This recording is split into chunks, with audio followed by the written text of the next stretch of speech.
Audio, okay. Do double check to make sure we're all good. Thank you for the lurk there. Have a good lurk. Alright. Do a quick audio check to make sure things aren't fucky. Okay, I can hear you. Can I get Scott and Void to talk? Hello, hello. I am alive. Hello.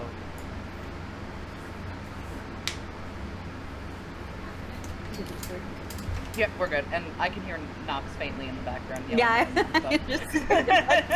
I guess that's a good sound check. That's a good sound check, yeah. Timing. Alright. Who wants to go through with the recap? I did last time. I'll do it. So, last session, which there was no last session because I abandoned everybody and went to the wonderful state of Ohio. But the session before that,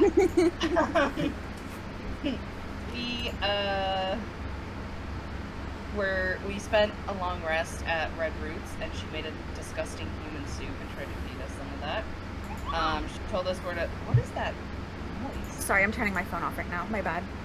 Okay, I thought somebody had like a tin whistle they were blowing. No, it's just my phone keeps going off. Moogle. I'm sorry. Yeah, it's a Moogle. Yeah, it's a Moogle! I'm sorry.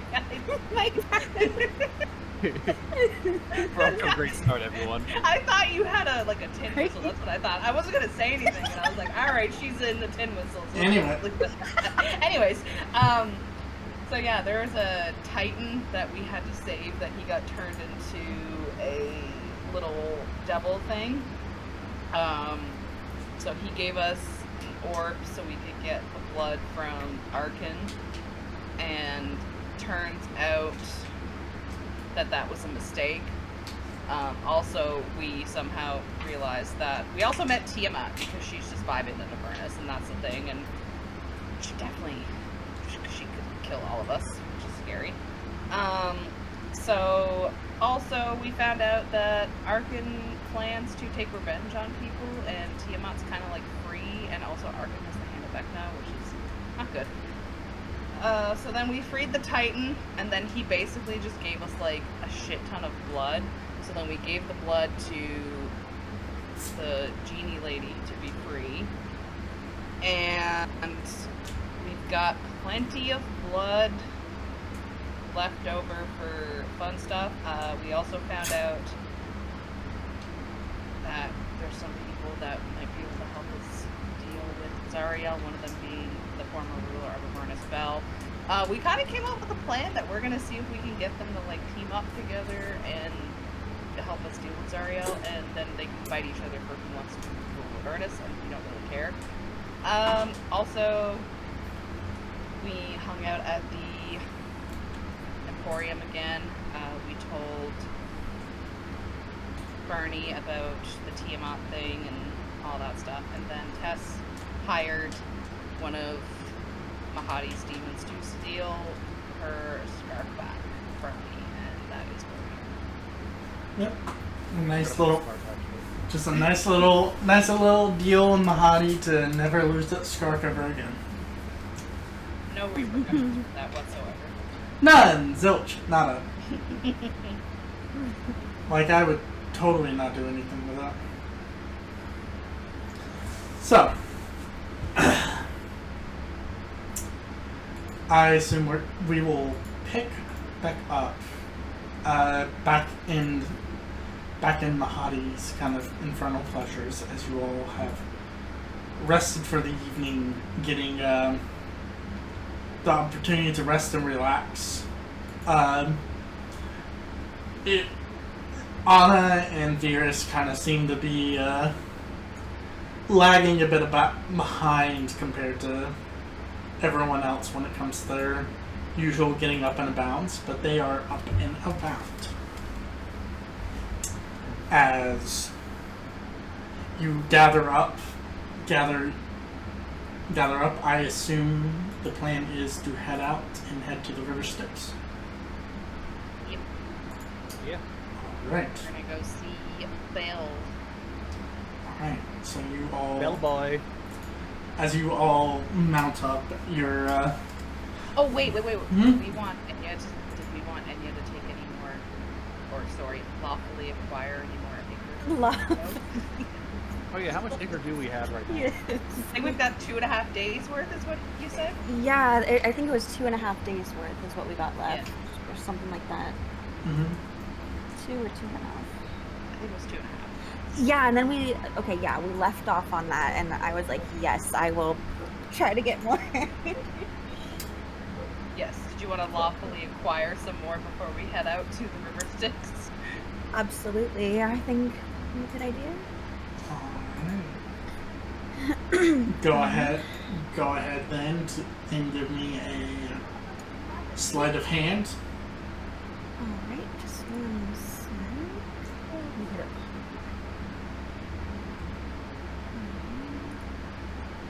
How about?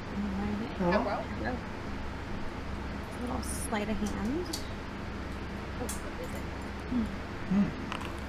Oh. Oh. Oh. Oh no. Oh no. Oh no. Oh no. Oh no. We're gonna have to start running. Yep.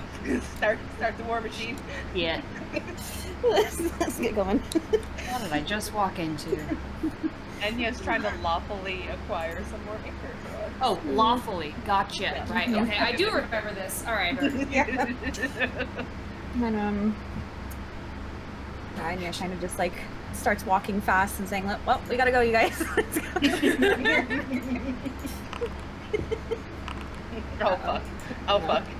Oh, Yeah. Simon start up the shoot. As you all head off, Enya, you acquire a bit more ichor and begin heading off. oh, I do. Oh, okay. How much did she get?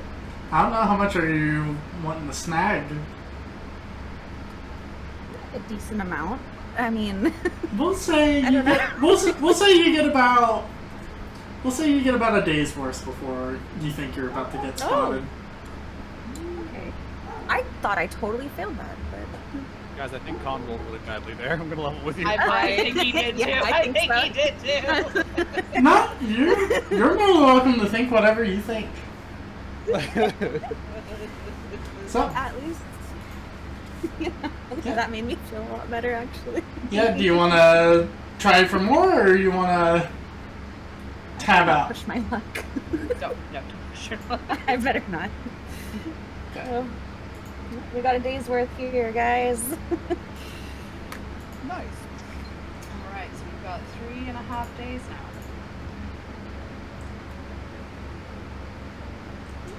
All right. So you all begin traveling your way through Avernus. The familiarity of the Inferno plains that stretch out, the constant war. By this point, you guys have gotten relatively used to it, which, concerning or not, I leave that up for you to decide. As you travel your way through, following what would be best put as distinguishable landmarks, that the occasional war-torn battlefield, as well as other sites, you look for the most obvious sign that you're getting close, which is the River Styx, the large wound that runs through Avernus and connects the other plains into itself. As you drive around, it feels like quite a bit of time. But after what feels like quite a few hours, I would say about 5 or 6 hours. I'm trying to see if I have a good descriptor for the River Styx here.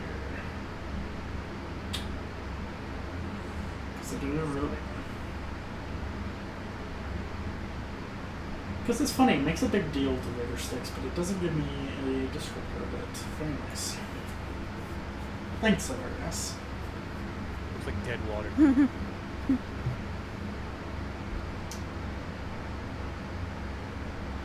You would see what appears to be a large kind of gnash in the open parts of Avernus, as though the realm itself has been ripped open forcefully, as you would see what appears to be water flowing through the vast cut open segments of Avernus. And as you get closer, you would hear what sounds like the low emanating screams of the damned radiating from this. It almost sounds similar to what you would hear from your engine, but on a much grander scale.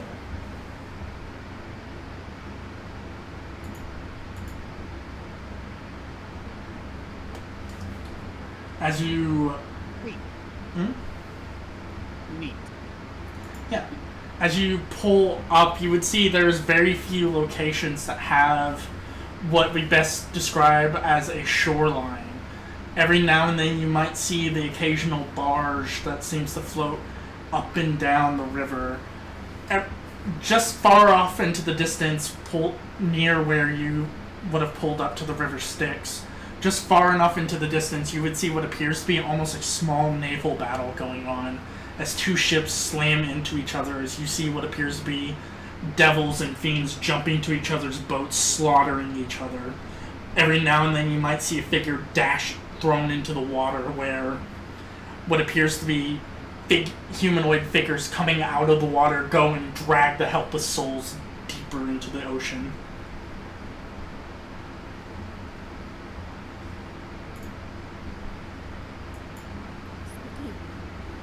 Naval battle on the river Styx sounds terrifying. I'm not gonna lie to you.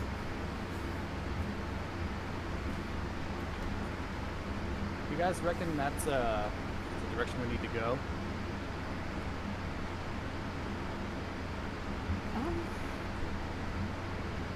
I hope not, but we probably are gonna have to go that way, unfortunately. Sorry, what did I miss? I stepped away for a second. There's a naval battle at the river Styx. So, we should try to go around, or not go that way.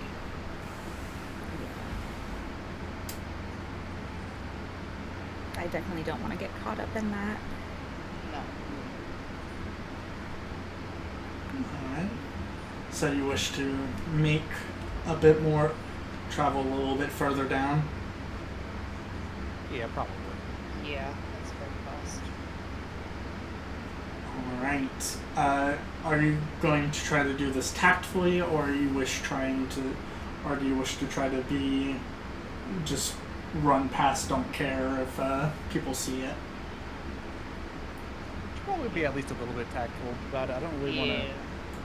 I mean, they are on some kind of ship. They may have some kind of cannons and, take pot shots at us.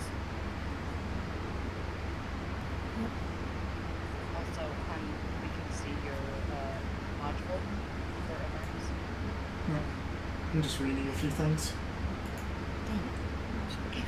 Oh, trust me, I wasn't using many of those. I was just reading a couple.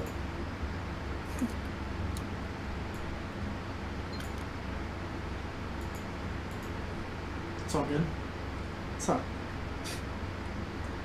alright, so as you continue, trust me, I get some ideas, don't you worry.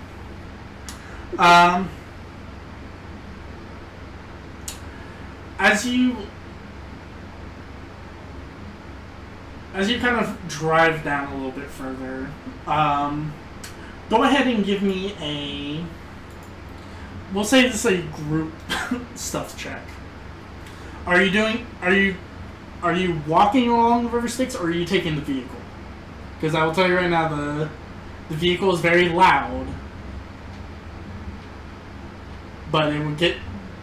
Do you want to make it harder for yourselves and be more tactful, or do you just want to dismount from the vehicle for now? And Anna and Virus offer to kind of keep an eye on it in case something happens. How much farther is it? do we have to go on foot? To get away from this battle site, I would say a couple 100 feet.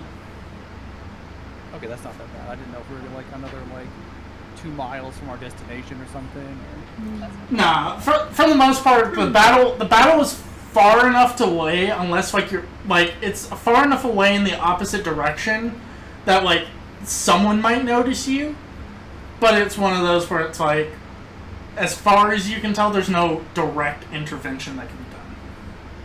But still getting spotted near the river Styx is never a good call. Alright, well, can't wait for this to fail on me because I have disadvantage. So.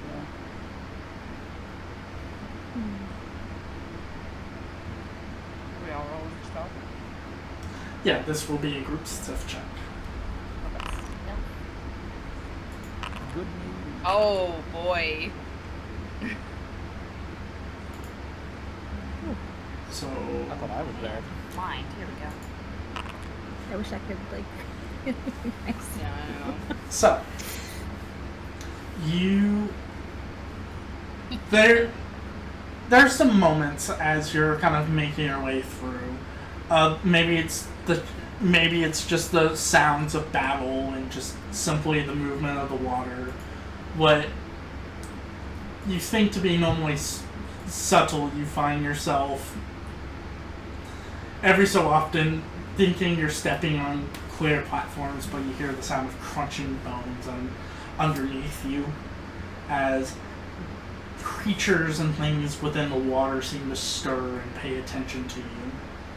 But nothing seems to outwardly come to stop you as you continue your way down. As you continue to make your way down, something that does catch your attention, however, there, Sabine, as you're kind of walking, one thing that kind of makes noise that startles you as you take a step, you feel not something bone, but something soft like leather. And as you kind of look to see what it is, you see seemingly almost washed up at the shore like something or someone trying to trip you. You would see a dyed green leather satchel wrapped around your leg. Oh. I'm gonna pick it up and Inside of it, you would see a small pouch filled with dried wildflowers, a golden locket, and a bloated, waterlogged journal.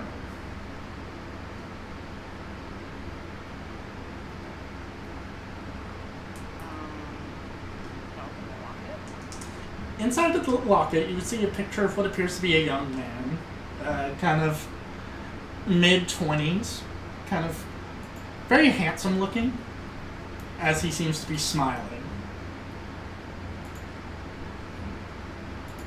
You said the journal's waterlogged, so I probably can't read it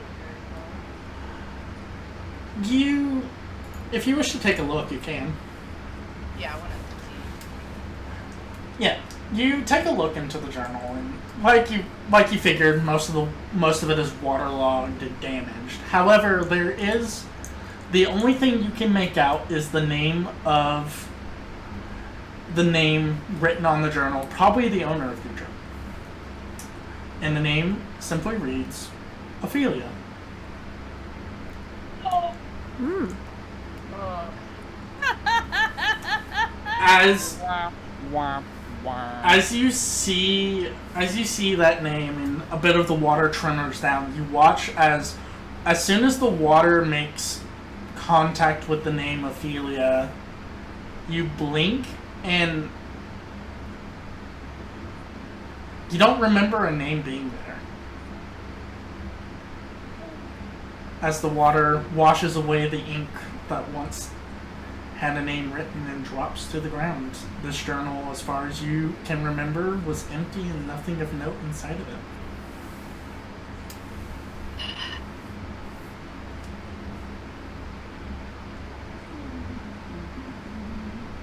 The rest of you all, you clearly saw the name Ophelia on there before it got wiped away by it. Right. I'm uncomfortable with the energy we've created in the studio today.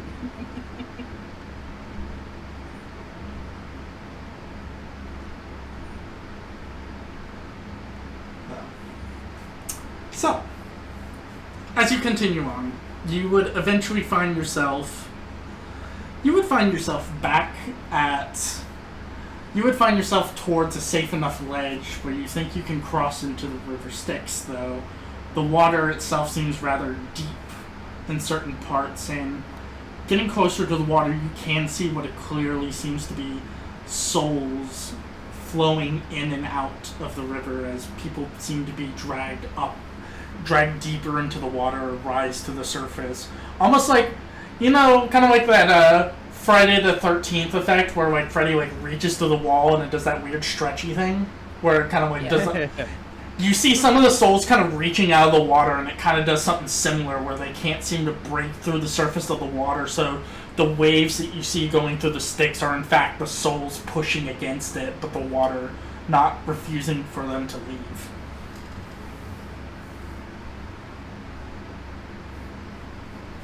That's fun. Neat. What would you all like to do? Have I got a spell for this? I've been waiting for this moment. We've been talking about this spell to cross the river Styx for like 6 sessions. Yup. I've been waiting for this moment. I'm about to make a name for myself. I'm about to make a name for myself with this spell. So I'm gonna use my spell, Conjure Ferryman, Alright. to make us a little ferryman boat so we can cross the river Styx. Alright.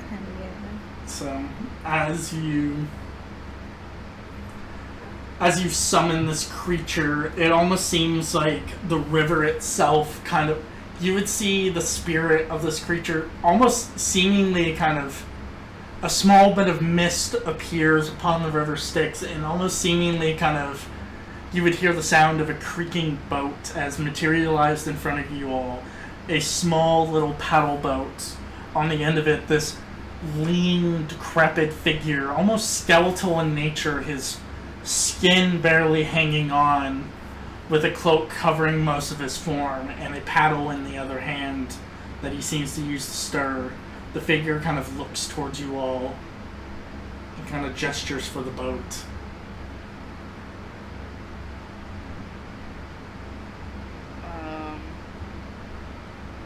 Yeah, Sabine's gonna look at everybody and be like, chariot awaits. Okay. Alright, so something to note is, what level are you casting against it? Second level? I meant to cast it at third. Third level? Okay. So, Yep. so that's 1, 2. That's actually perfect. I should get everyone across, and Lulu can fly across as she kind of follows, kind of cautiously. Delete it and recast it at third. That's my bad. No, you're fine. No, I just wanted to make sure. I meant to cast it at third. You're fine. Yeah, as Lulu kind of cautiously follows behind, flapping her little wings to keep up, though. She looks very anxiously at the river below as you begin crossing. The ferryman's kind of low groans as he rows across. Every now and then you would see figures in the water seemingly kind of reaching up, trying to grab a hold of the boat, but simply failing. Every now and then you would see a few of them that rise up the ferryman, using them as a lever to push the boat forward, as almost callously forcing them back under the water. And as you all kind of, after a few moments of awkward silence, as the ferryman kind of leads you across, you cross safely across the river Styx. As a few more figures under the water seem to kind of move and with underneath it, and you all hear kind of the low guttural noise coming from the river as you see something large and serpentine making its way through the river. Not paying any mind to you, but you see this slight dorsal fin the size of one of those devilish boats in itself kind of peek out of the water for just a moment before submerging back deeper into the river. Well, I hate that. Glad I'm not dealing with it. Anyway. Anyway, shall we continue on our way? Yeah. Oh wait, we have to walk. Yeah. Yeah. Yep, Yeah. we gotta walk. We walk. We walk. Alright. So, as you continue on walking, making your way through the very dangerous water, the very dangerous areas that is the river Styx.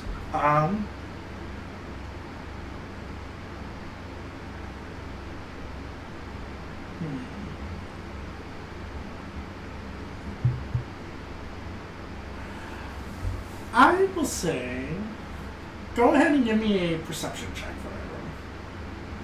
Everybody? Everybody? Everybody, hurry. I can perceive you.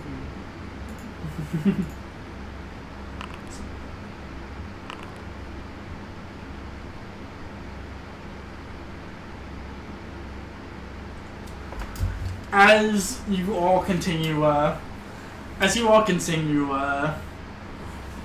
continue along, you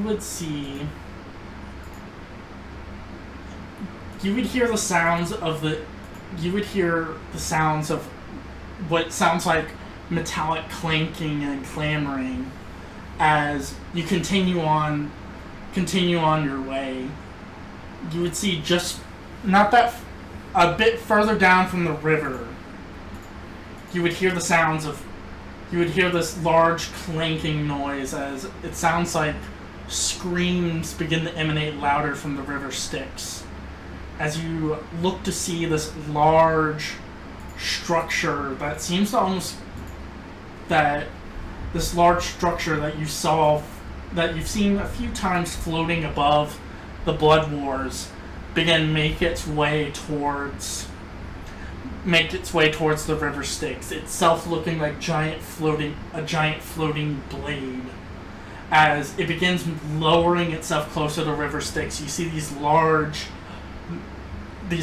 iron clasps rising out of the side, and towards the bottom of the kind of hilt of this weapon, grab a hold of it as you hear it lock into place. Large mechanisms lock into place. As towards the bottom of it, a siphon opens up.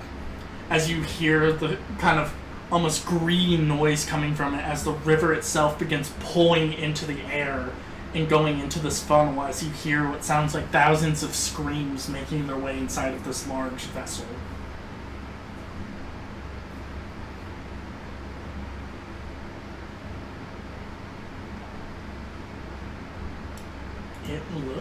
I can show you a picture of what that kind of looks like. Give me a second. That just happened.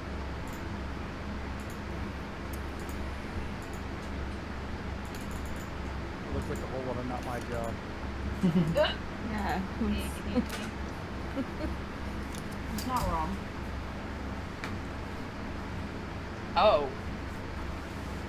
Yep, Oh, that's wow. Okay, yep. Yep. No. We're just gonna. Is that where we have to go? Avoid? Nope. That's not Is- right.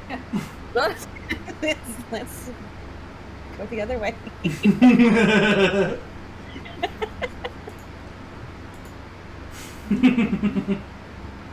So, I like how Khan has given us all these side objectives with like, oh, there's a naval battle. Oh, look at this thing. And we were just ignoring everything. We're like, no, that looked fucking scary. And we just looking away.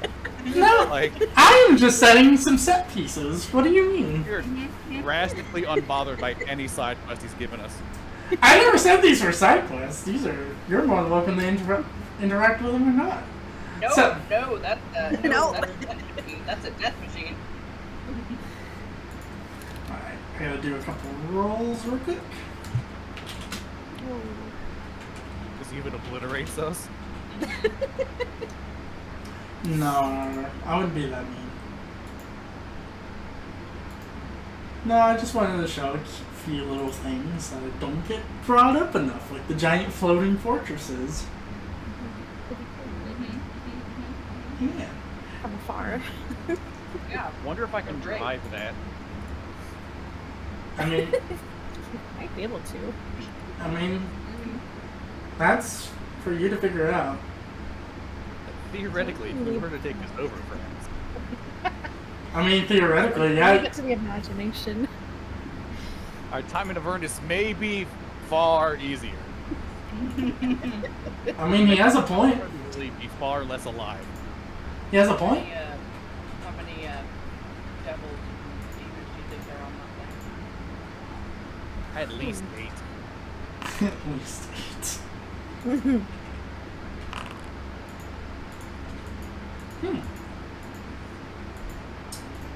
I was gonna say 7, No, I'm highballing it. but maybe 9. One for each layer of hell. 9 layers of hell. 9 / devils. Makes sense. Alright. Might So, be onto something. never know. Alright.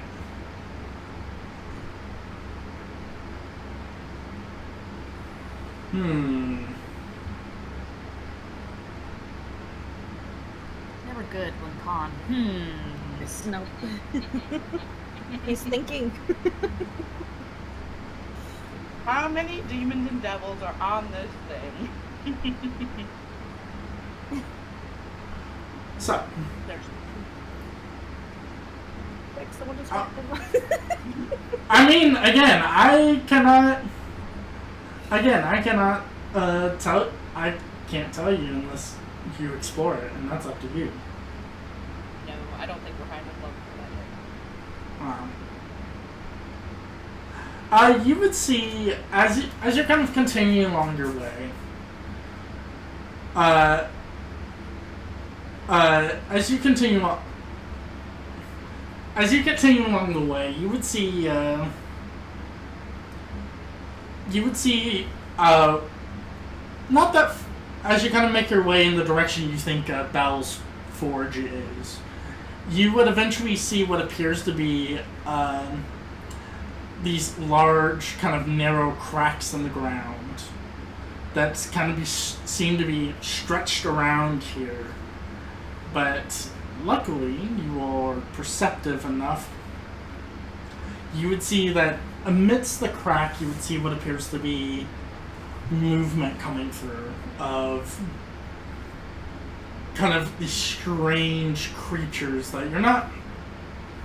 It's hard to tell exactly what their form is from their positioning, but there is quite a few of these creatures that seem to be lurking within the crevices. Their little eyes beating out and staring at you, almost expecting you to come closer.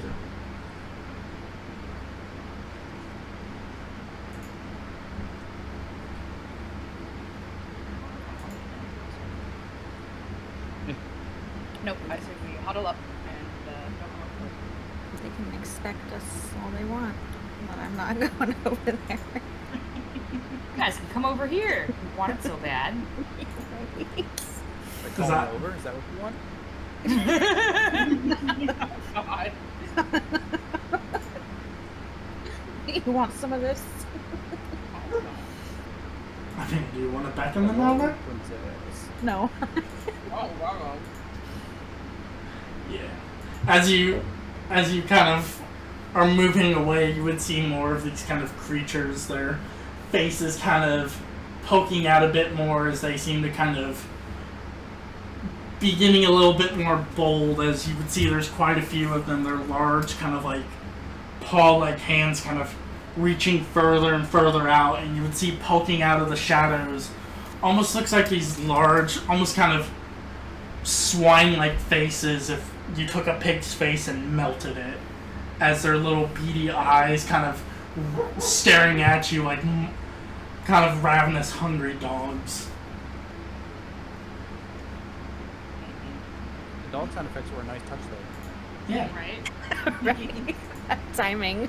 Just over here intentionally antagonizing the dog. Just like, bark for me! Like right as you say that, he barks again too. He barks again. You guys.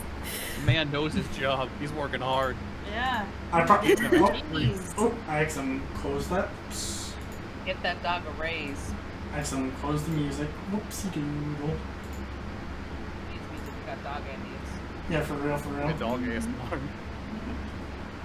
Listen. Just a second. I'm actually gonna be right back to like shut the dog up. It's, Proceed. it's fine. So, as you continue on forward, and this isn't me totally stalling, just so I can open up the ambulance and stuff again.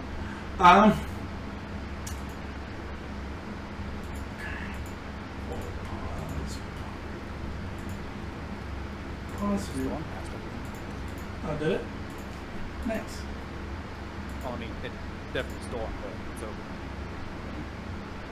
Alright.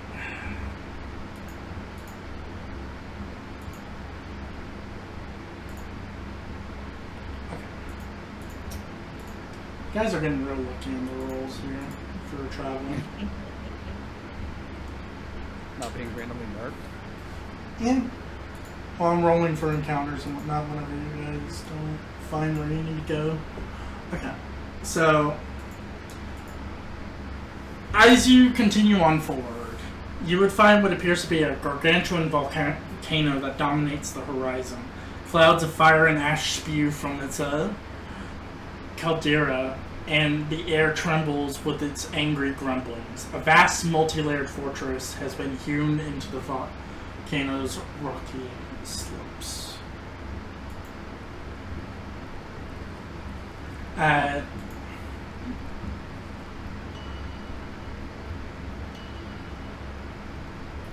So let's see. You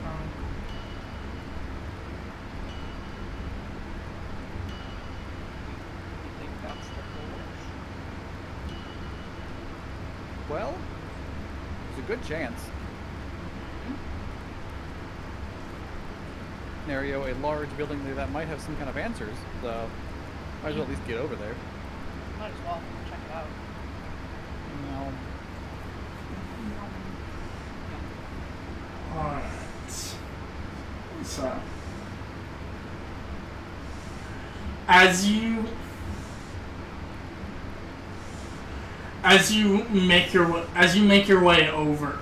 begin making your way over to this large kind of structure, you would see almost descending upon you. You would see what appears to be about 20 devils begin making their way out of the forge, and 2 large horned devils descend down, weapons in hand, as they come to stop any sort of advancement for you. As one of the horned devils kind of look at you and just go, "Speak what you want, strangers. Be gone. Lord Bell has no time or patience for mortals." Well, good news, bad news. Good news, we're gonna be able to help him out a bunch. Bad news is we're the reason he needs that help. Explain. Tiamat's up. Yeah, Tiamat's kind of free. Yeah, up and moving, chilling out. So we need to talk to your boss. I'm not gonna beat around the bush here. This is not a good situation, and We need your help.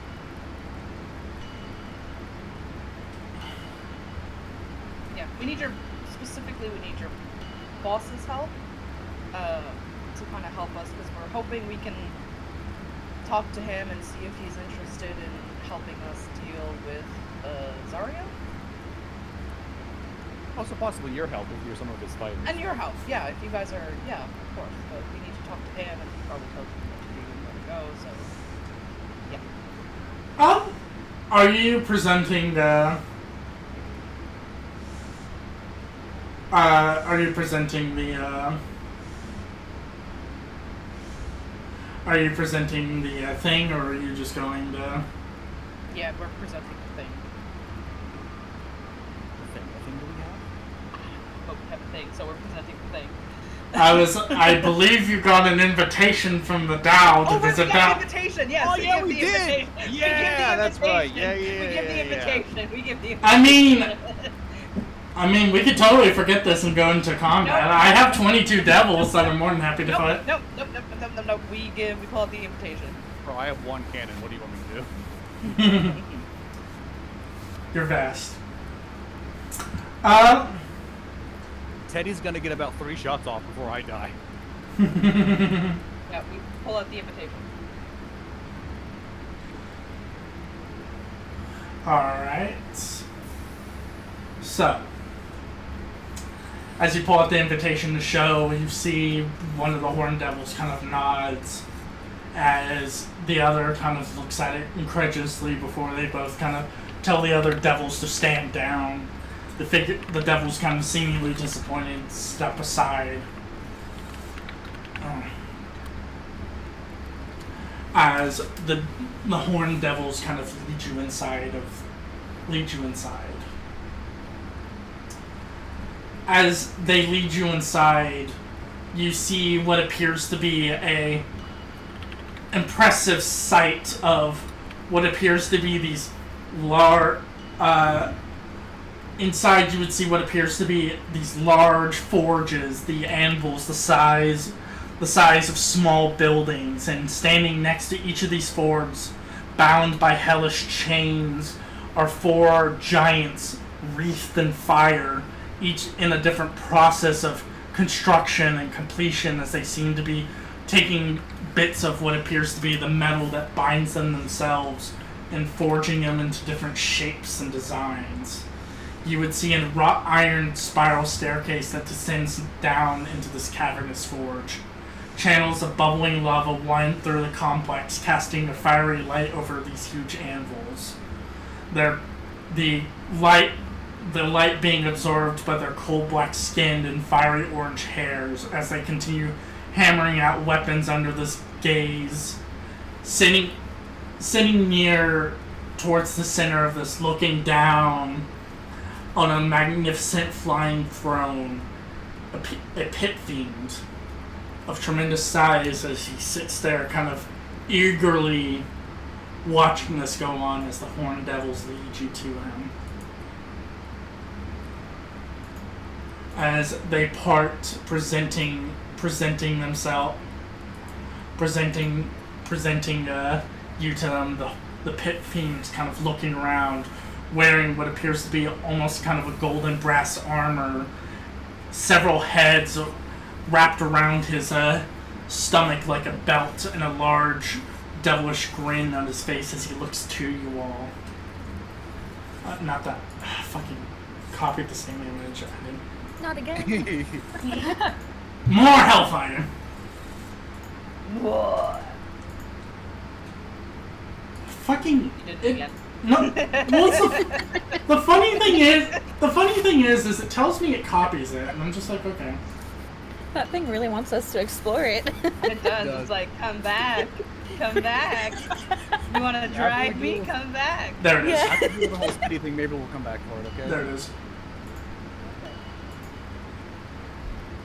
As he kind of, with a kind of his large devilish grin on his face, kind of leaning back in his chair, just going, "So, you are the mortals that have been rummaging around that I keep hearing about.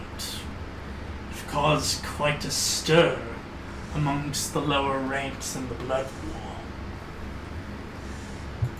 Yeah, rummaging's a really good way to put it, actually. You've done quite a bit of rummaging around Avernus. That is about all you mortals can do in this plane. Rummage and scavenge, trying to survive the very nature that breeds martial prowess and power, no? And what do I owe such a pleasure to have you within my forges? Are you seeking weapons? We're kind of seeking your assistance.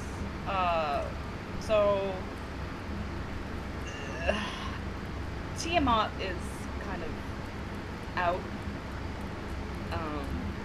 And also, she's out and about, and also, you know, there's the whole issue of Zariel, and our city is kind of down here. We want to get it back up to the material plane, so we were kind of wondering if maybe you would be willing to help us deal with Zariel, and then if you want to take the throne, or if you want to fight Tiamat for it, then you kind of, you know, you and her can kind of hash that out once we get our city out of here. When you mention overthrowing Zariel, you see his face twist in kind of a very disapproving glare as you mention that, and he kind of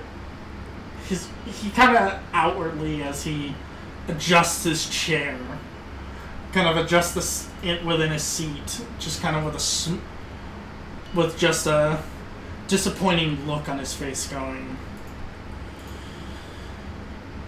and let me understand this correctly.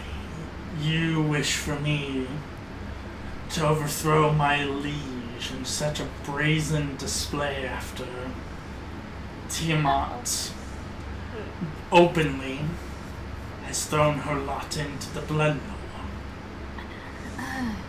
That is a rather bold ask from someone such as myself. After all, Zariel is just a good business partner. She implements war, she continues the Blood War, and I keep employment, souls, and soul coins flowing into my pockets. And you ask me to give this up and hash it out with Tiamat for a throne I did not care for or ask.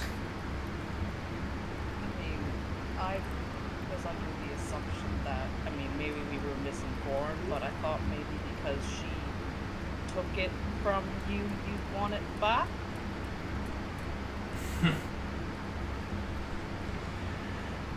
My dear mortals, you do not seem to understand. There are complexities and nuances when it comes to alliances and general gestures that you present yourself with, especially your betters. As you would see a few of the devils kind of making their way behind you as they seem to be positioning themselves for any sort of sudden movements on your end.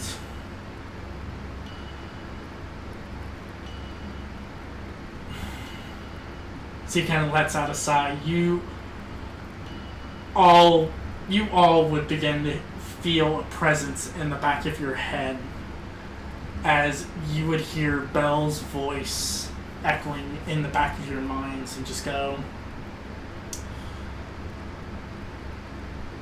a bit of word of advice there, mortals. Devils play a very intricate game, and we align ourselves by our rules and our contracts. That's what makes us different from the chaotic beings that you see out there that we fought against. A word of caution. If you're wanting someone to assist you overthrow their lords and liege, might I suggest a more subtle way of asking them next time? That is how you find yourselves on a rack being flayed alive.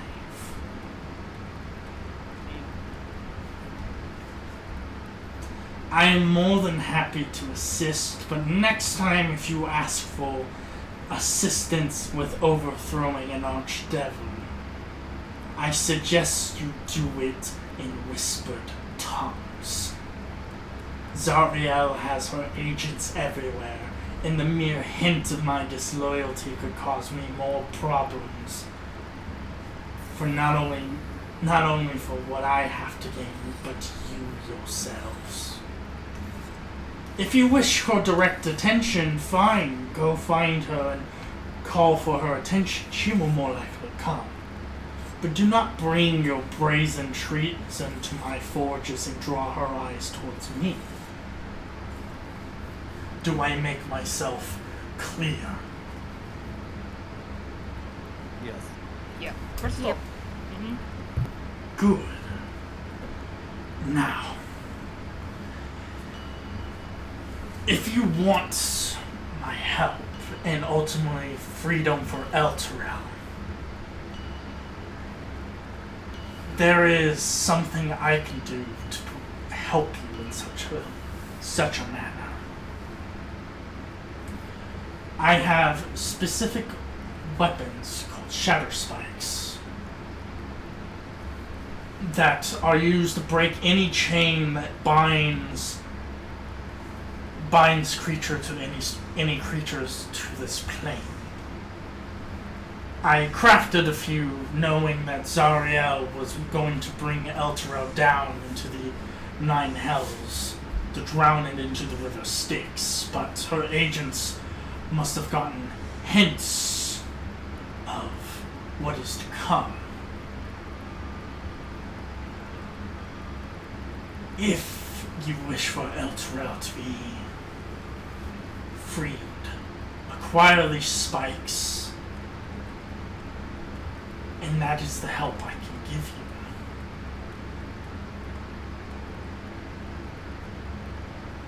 And where would we find these? Her agents have scattered them. From what I can gather, her agents would have hidden them well, but I may have an answer for you. Imprisoned not that far away from here is a creature, a Sybarix, holders of forbidden arcane knowledge and secrets within the Hells.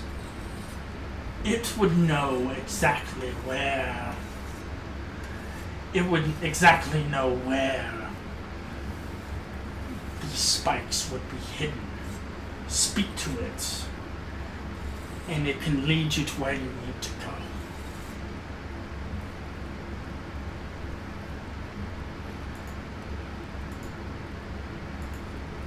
How far is it from the forge? Not that far away.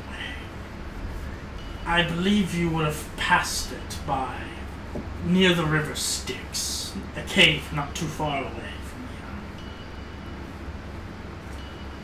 here. It must be imprisoned far away from here. Its magics have the potency to warp flesh, and I wish not for any of my menials, as he gestures to the fire giants, to have their efficiency warped.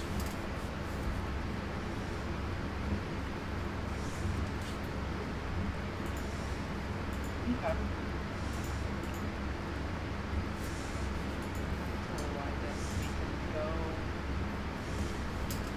do that and find out where these shatter spikes are. Is it on this side of the river, or do we gotta go back across the river? It will be on this side of the river. Oh, okay, cool. Oh, so been a level with you, friend? Didn't really know you were on the side. So, Yeah, we were under the assumption that didn't like her for his car. Yep. That is very true, but it's not exactly sometimes destination. I believe the mortals have an adage, keep your friends close and your enemies close. Yes, we do. Mm-hmm. Think of it that way. Okay. Then, if there is anything else I can do for you, retrieve the spikes and I'm more than happy to offer assistance.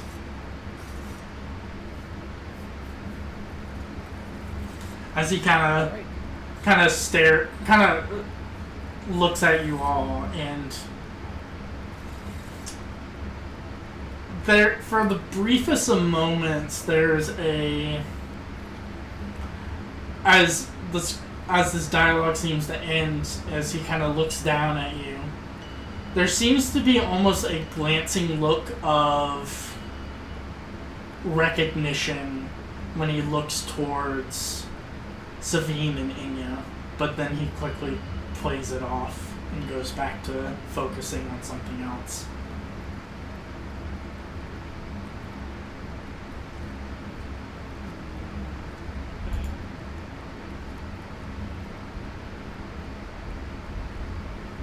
Did we all see him do that look? He was not hiding it. Okay. Okay. He was not. Okay, Sabine looks at him and she kind of raises an eyebrow, like, is there a problem? No problem at all. Just a bit surprised that the contract would be coming into effect so soon. Contract? She looks at Enya. The what? Don't you worry, you heads. I can show you the contract later. Joke's on you. I'm Whoa. Okay. He kind of looks at Enya and gives her a look of like, I don't know what he's talking about. I don't. What would you mean? Oh, a contract. I mean,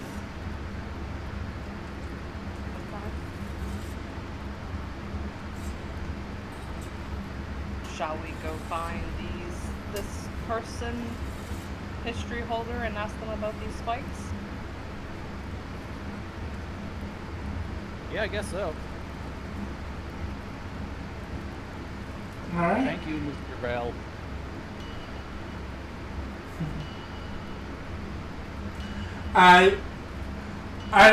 As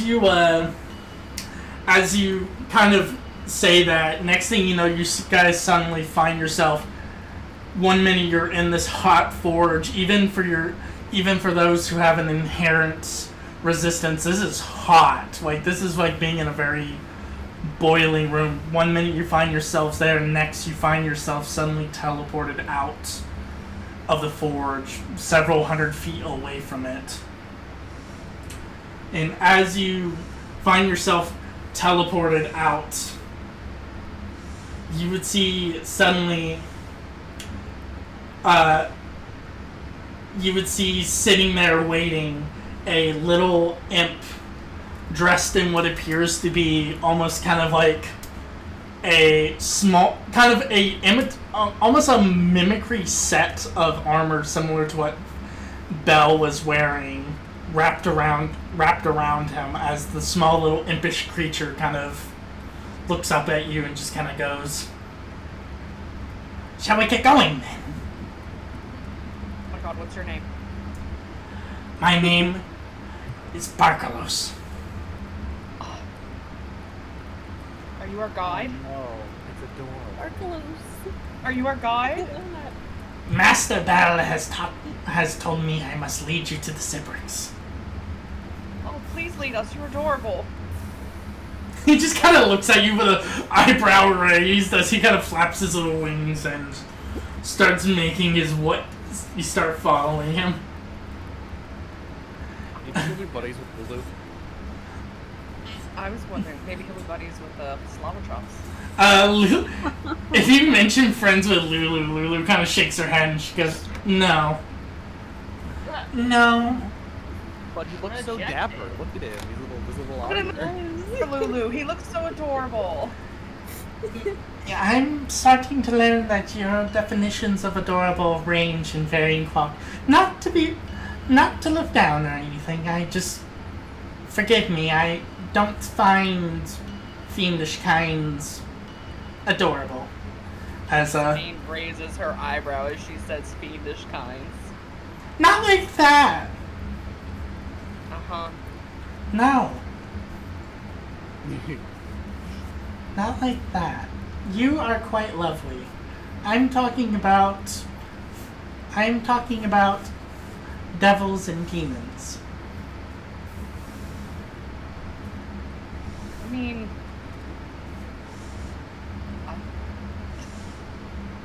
I mean, that armor looks pretty good on Velma. Just saying. It does. She gives you a disappointed look. Don't. Yeah.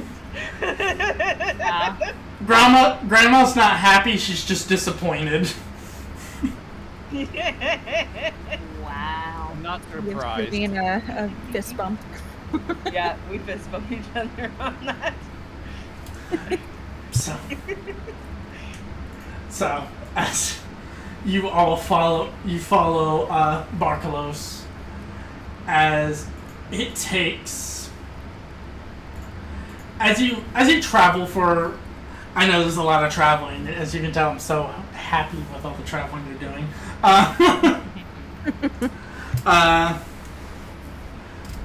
But then again, that's most modules, to be frank. It's a lot of traveling. Could I throw more shit in there? Yeah. Am I going to? Probably not. As you continue along your way, eventually nearing the body of the river Styx, as Barcalos kind of leads you in a direction, you would see a rather interesting sight towards the bank of the river Styx. You would see what appears to be a human kind of wandering around the bank of the river. She appears to not be wearing an incredible amount. She wears what appears to be very light covered armor and kind of enough to cover but very much exposed clothing, short black hair, and just a blank expression on her face as she seems to be wandering around the bank, seemingly mindlessly wandering. I think that lady's in trouble. Yeah. We're finally doing a side quest. Let's check on her. Yeah, let's, she's alright. Yeah. So you kind of stop as Barcalos kind of looks over and sees you're not following him and just kind of begins making his way over. You would again, like I described, you would see this woman kind of pacing. I assume you draw her attention. Yeah. Yes. We're gonna be like, are you alright? So you kind of draw. Need help? As you kind of draw attention yourself, she kind of like stops and kind of looks at you all, and you see there's a moment where she like goes to speak, but nothing comes out. Huh. As she kind of like raises her hand and kind of like touches her throat and kind of goes to speak, but it's clear that she doesn't. Nothing seems to come out. Are you cursed? As you kind of ask that, leaving the back of her throat almost sounds like what emanates instead of words is a lowish kind of braying noise, similar to like an animal. Oh. Donkey. I would say more bestial, like a cow, I would say. Of course, there's cow. There's a cow farm. There's a cow farm. As she kind of like shakes her head again.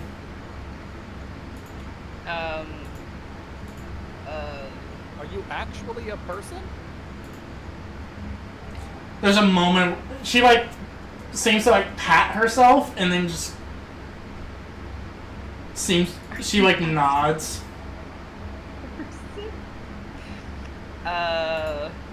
Were Does you it always a person? Does it look like she's hurt at all?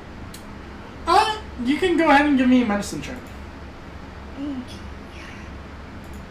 I'm rolling so well today. Oh, well. I'll go fuck myself. 70. From what you can tell, she does not appear to be hurt in any outwardly physical sense. Does anybody have like a quill and a spare bit of parchment we should write on it and tell us what happened? Yeah, I've got some. Okay. Filling me 3 things in my little pack. Okay. Can't read, so no. It's okay. When we're out of here, we can teach you. Yeah, if you want to give that to her, Simon, and see if she can write what happened to her. Yeah, here you go. Yeah. She takes it and as she goes to try to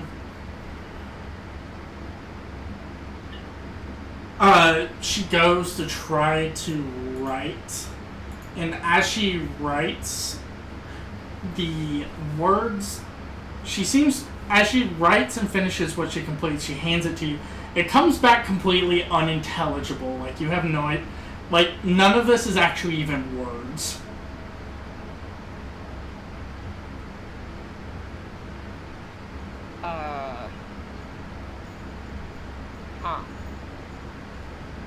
Noted. That's a bit of a problem.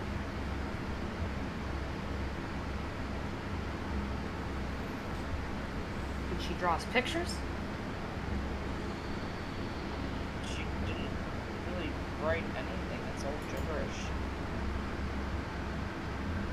Oh, maybe she can. That's a good idea, Bizarre. Can you draw pictures?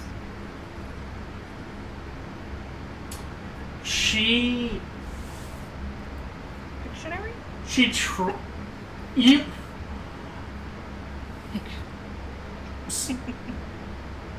You watch as she draws, and as she's trying to draw, everything looks like a jumbled mess. But the one thing that you notice that she seems to draw adeptly well is a shape similar to an labyrinth. As she draws everything else in a very it's pretty much like watching someone draw from stick figure to like really oddly specifically detailed back to stick figure. Like it's very noticeable.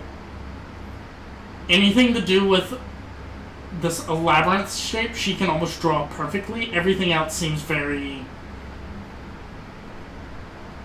messed up. Like she can't even seem to draw like people. She just draws what appears to be like little stick figures almost. That's something. And even then, it's like handing it. It's like it's like handing a 2-year-old with the shakes drawing something.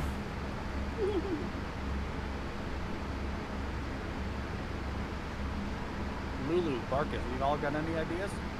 What's happening with this lady?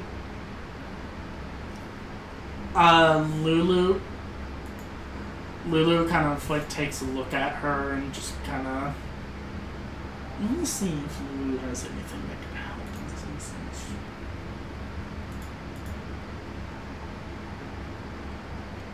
I don't have the spell book or anything. She kind of looks at her and just goes, I mean, it could be possible that the only thing I can think of is she fell in there. She points to the river.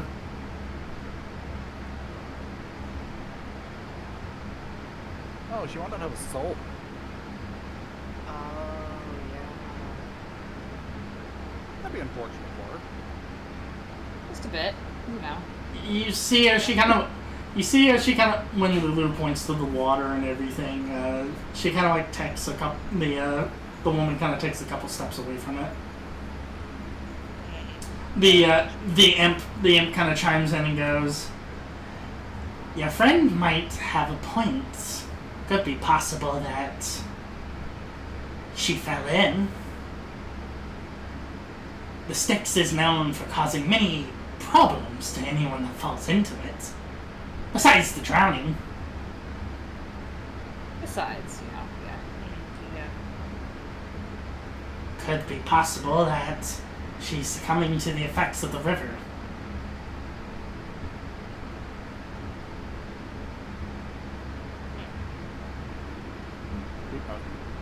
Yeah, I mean, she really doesn't like the river. Is there any way we can help her, or is she just kind of like this? I Can't really mean, reach and grab her soul or anything. No, I wouldn't do I'm sure if you really wish to help her, there could be that can be something brought up to Lord Battle.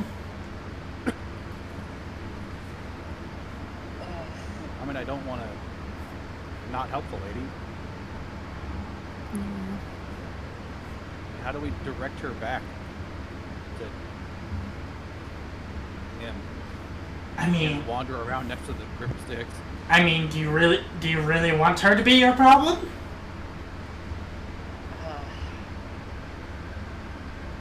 He's got a point. If we run into anything that tries to kill us, it doesn't look like she can defend herself.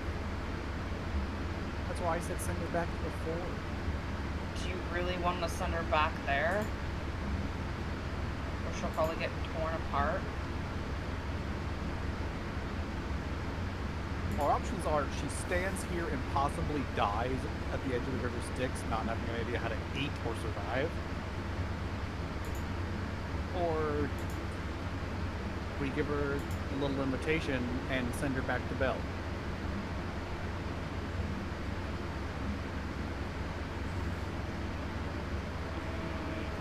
Do that.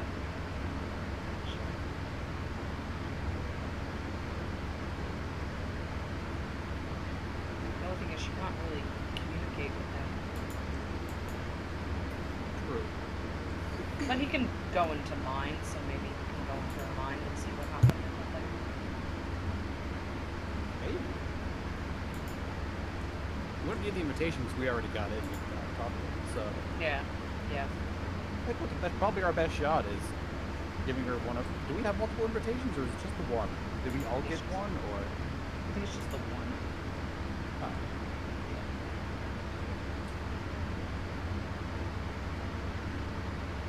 Yeah, let's give it to her and point her back in that direction. Yeah, might as well. What else we got going on? We don't have a use for the invitation anymore, so hopefully nothing marks her between here and there.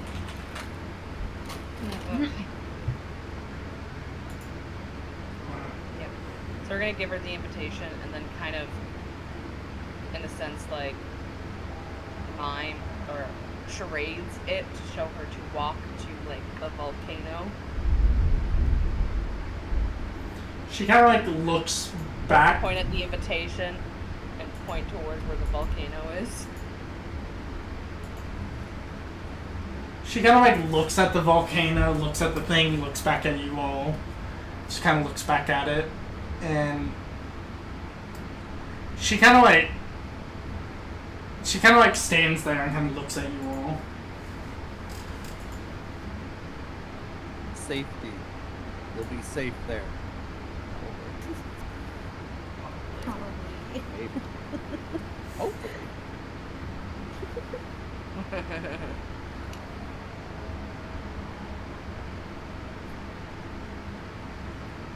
as she just kind of stares at you all.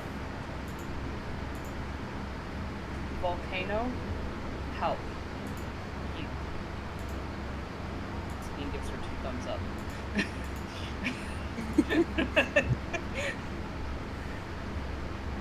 Are we able to just kind of gently, not like shove her, but like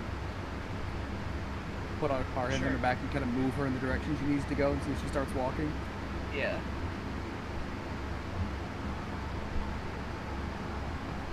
You kind of like, as you go to like approach, as you go to approach her a little bit, she kind of backs away from you for a moment. Okay, so she does not trust me. She doesn't trust us, but What about Lulu? Does she trust Lulu? Lulu, you approach her. As Lulu approaches her too, she still backs up. Well, at this point, she's gonna keep backing up and fall over the river. Like, it, to be clear, it's more so she doesn't seem to mind you guys. It just seems like the idea of touching her seems to set her off. Oh, okay. Oh, that's fair. Yeah. Okay, we won't touch you. That's fair. Yeah. Valid. We're just kinda Yeah, like, approaching- her with our hands to walk. like moving towards her, she's fine, but like if it looks like you're about to touch her, that's where she backs off. Okay. So I kind of do like the walking motion with my fingers towards the volcano. And give her an idea that you need to walk to the volcano. She kind of looks and kind of nods, almost like she's kind of like expectingly waiting.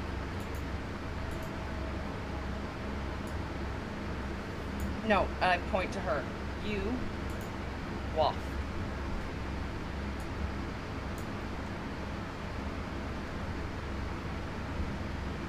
How far away are we from the forge? Quite a bit of distance away. Like enough to where you can still kind of see it, but it's still a bit of a distance.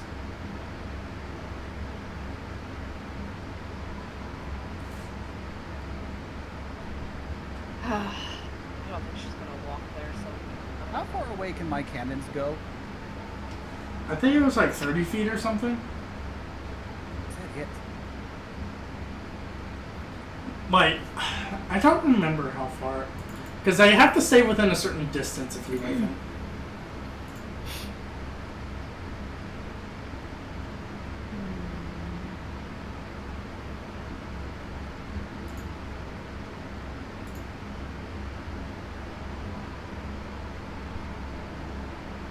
I might just have to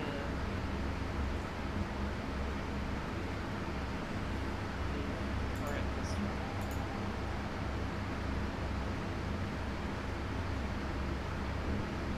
We can't just forcibly grab her because she keeps backing away. So, could knock her out and drag her. That seems like a bad idea. We have to get close to her to knock her out. Just faster than her. She can hear us, by the way. Yeah, but I Another don't, piece of information. I don't know if she comprehends much, though. Clearly, because she's not comprehending anything we've been saying. Other than, can you draw a picture? I was like, I'm if gonna walk behind her and start moving towards her to see if I can get her to start walking towards the forge. That works.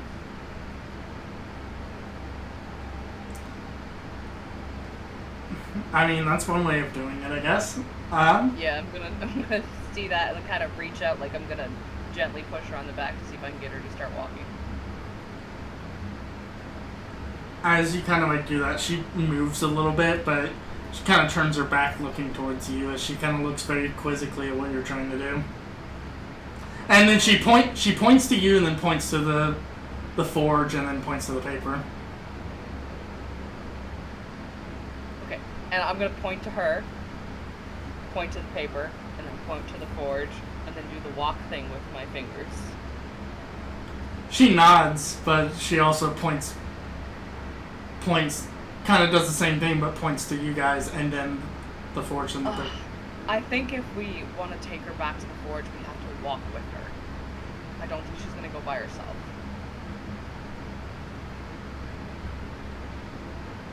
The imp at this point just kind of chimes in and goes, "It doesn't matter. Just if she wants to go, go. If she doesn't, just let her be.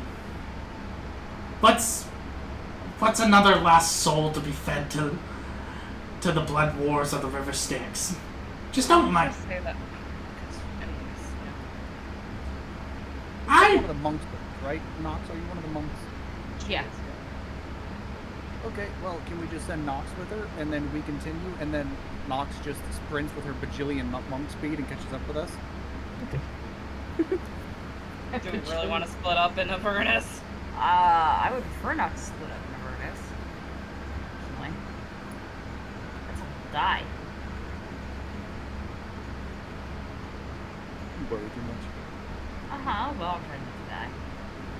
Sorry.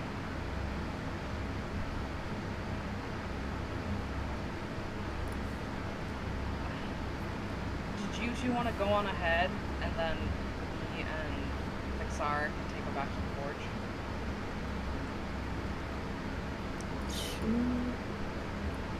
I mean, We could. Lulu kind of chimes in and just goes, "What? Wouldn't that be a bad idea if we're trying to get information if we're all split up like this?" And Yeah, probably.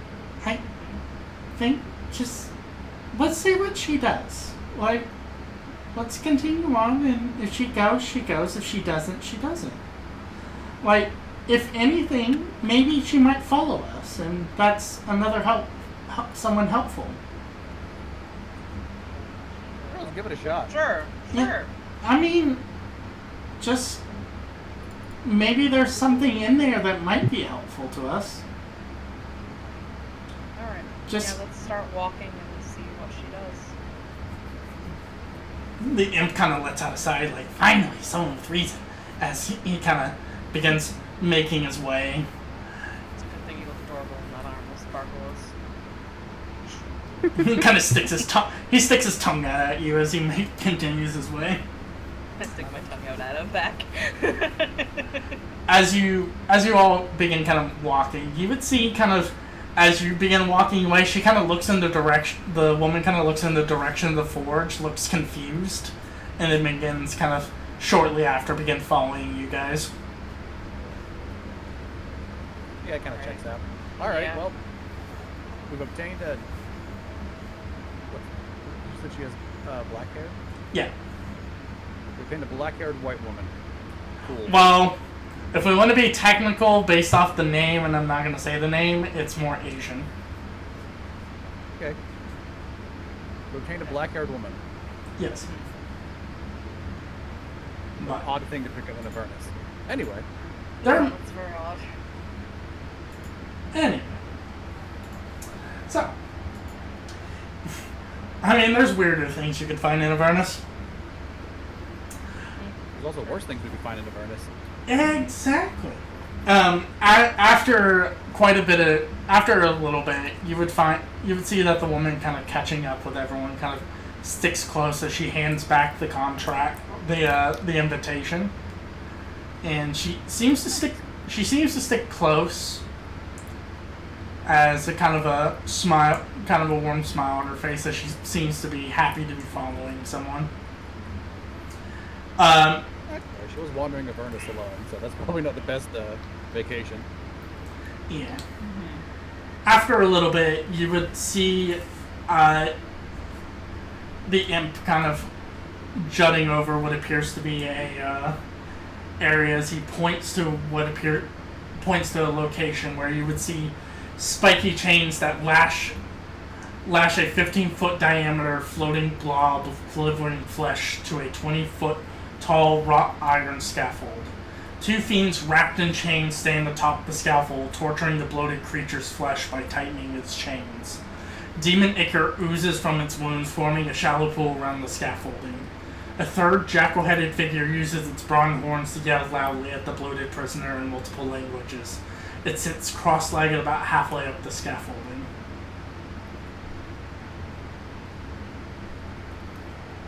As the imp kind of gestures and just goes, There it is. quite at work trying to get the cyberx to talk. Just so you can see how lovely of a creature you guys are about to talk to is. It's probably real gross, isn't it? I can feel it in my bones. It's grody.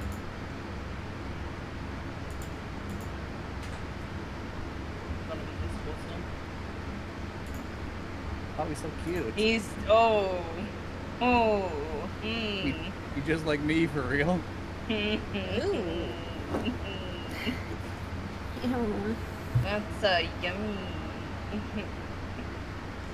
As the little imp kind of gives you a gesture and just goes, "Well, I must report back to Belle. I will be back as soon as possible once you gather the information you needed.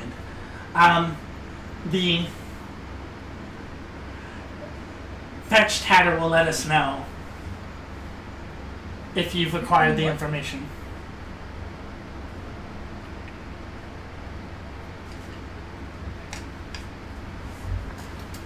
Alright, so do you approach the site of this thing? Yes. Yeah, I guess we kind of have to. Alright, yeah, you catch the side of this thing, and as you approach it, you see the two chain devils on top kind of pulling the chains as the kind of jackal-headed devil kind of begins through its horn talking, almost kind of like in a degrading, like, you know, like when, like, almost like a bully talking to like a child would sound like, as this thing kind of blaring through its horn, as it's just like, "Tell me what you know about," and it's like talking intentionally very slow and condescendingly. And as it seems to pause, waiting for the creature kind of staying quiet, kind of lets out a sigh before the jackal-headed creature kind of sees you all. Just goes, "Oh, perfect.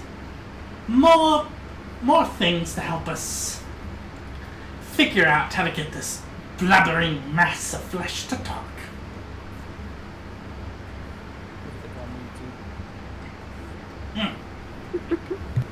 I can see why, but that's neither here nor there.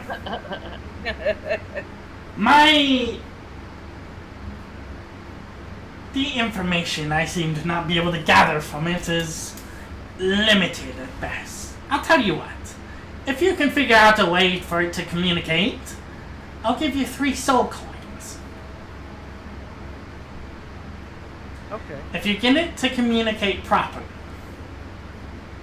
Fair deal? Sure. Alright. As it kind of gestures for you all and through its loud horn goes, "Listen here. These mortals want to talk to you." As he kind of backs off. Why do you say mortals like it was a slur? Yeah, he did. Probably. I feel dirty. He's like, "These mortals." Like, excuse me.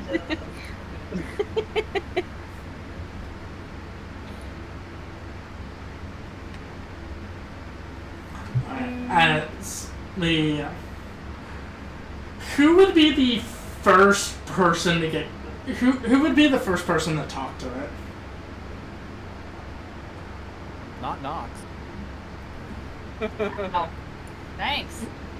I love you, Knox. I'm just messing.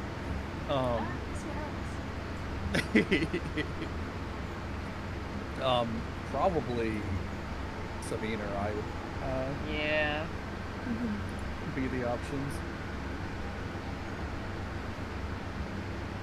What do you want to do, Sabine? Do you want to go first? Or do you want me to? You want to hold a parchment shears for it?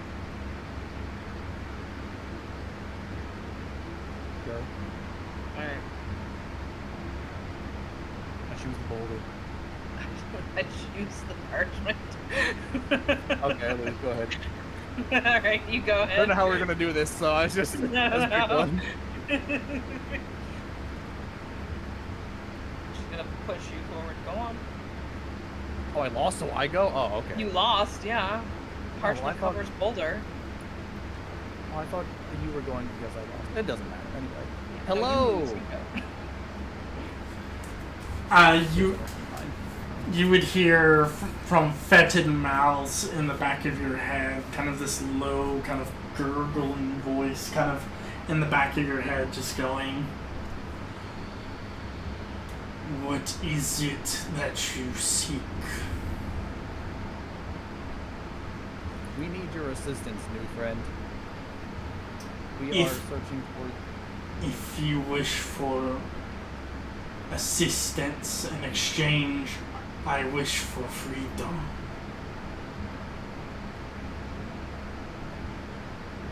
Let me talk to the dudes.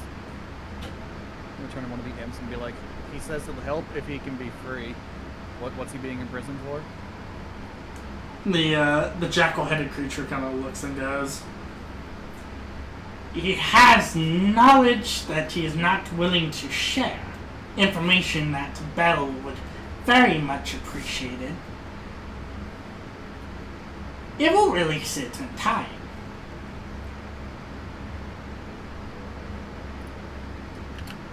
Okay, so this thing has information Bell needs, and it wants to be free. So if it gives us the information that we need and Bell needs, then will you let it go? Is that a thing we can do? He thinks about it for a moment and goes, "Sure." Okay, yeah. He says if you give the information that our party and Bell needs, then they said sure, they'll set you free. Wait, what's Bell need? Well, I'm asking the jackal-headed buffoon. Oh. I'd be careful about calling him buffoon. That was out of character, sir. I know. I can insult He- these things. The jackal-headed creature is like, "We're searching for the chains that Zariel's agents have taken." Oh, well, we're looking for those too.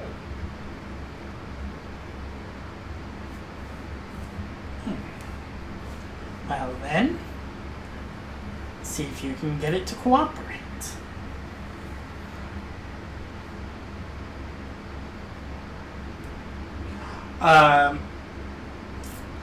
I guess, Simon. Well, first, Simon, go ahead and run me an insight check, please.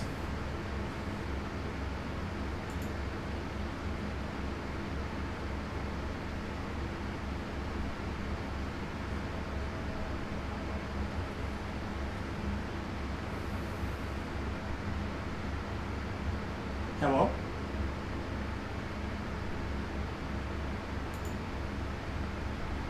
Oh, that's not good.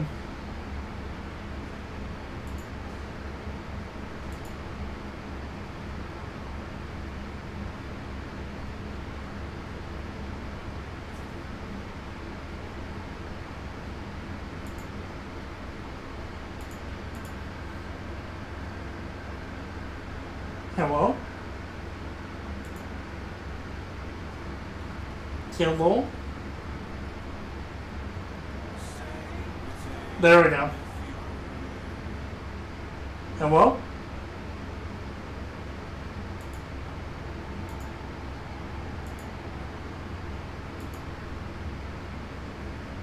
Oh, he could have cut out like the middle of combat or something.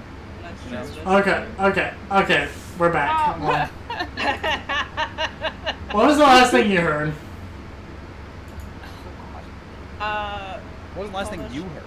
Yeah, what was the last thing you heard? Yes.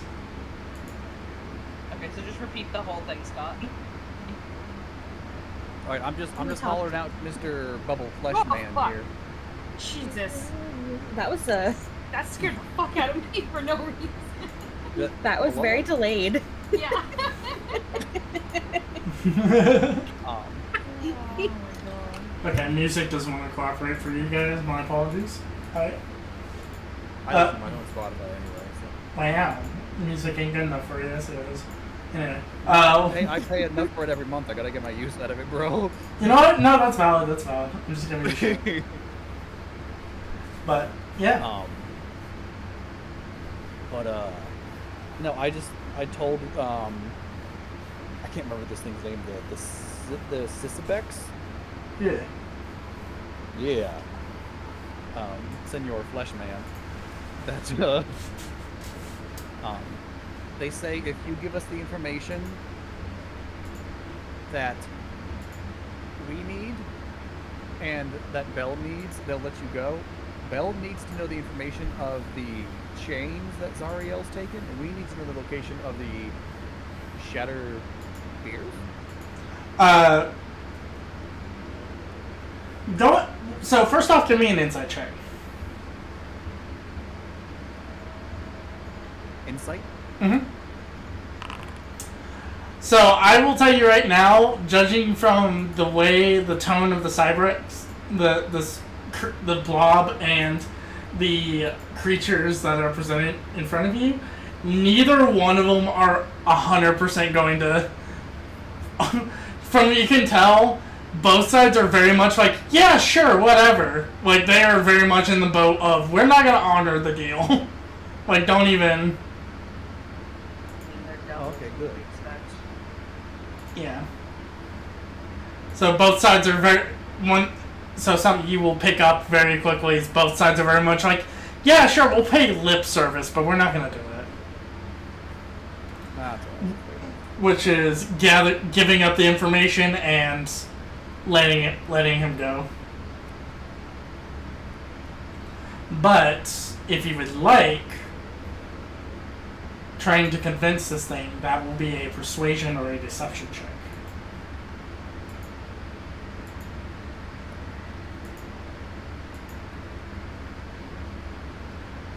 Well, clearly beating that isn't going to work. Look at the friggin' state it's in. How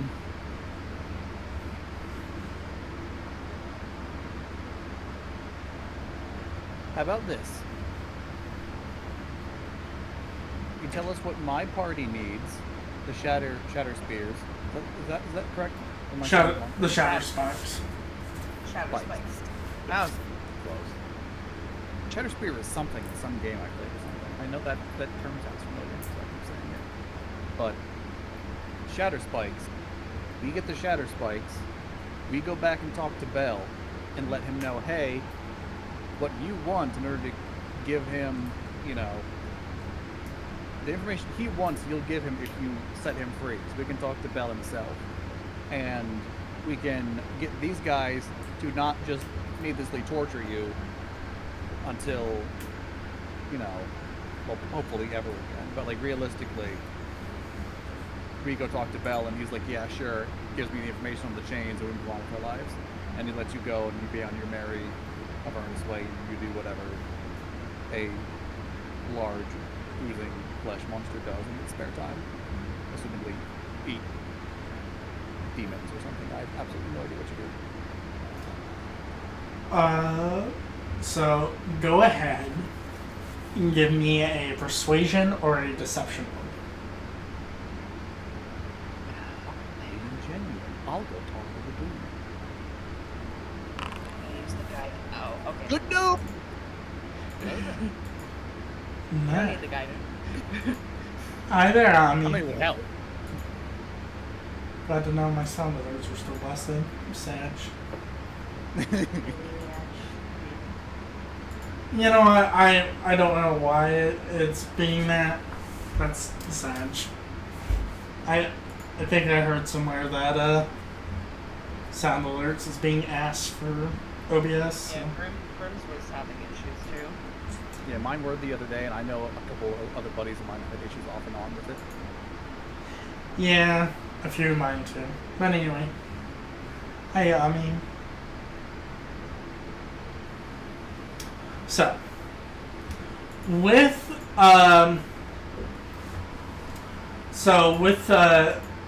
there's a moment of pause as the creature seems to ponder your words, and through fetid kind of mouth, you hear it kind of bubble. kind of gurgle out a response where it goes, "Before I was captured, the agents of Zariel took the shattered spiked rods to a downed fortress, destroyed during a previous fated encounter.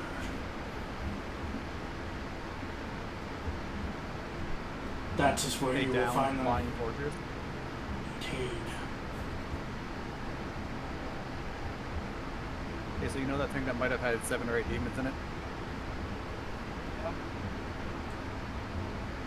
Oh no. I have good news and bad news, friends. Oh. We're gonna have to find the fortress, aren't we? Good news, we may know where it's at. Bad news, we may have to go into the thing that had 7, possibly 8 demons in it.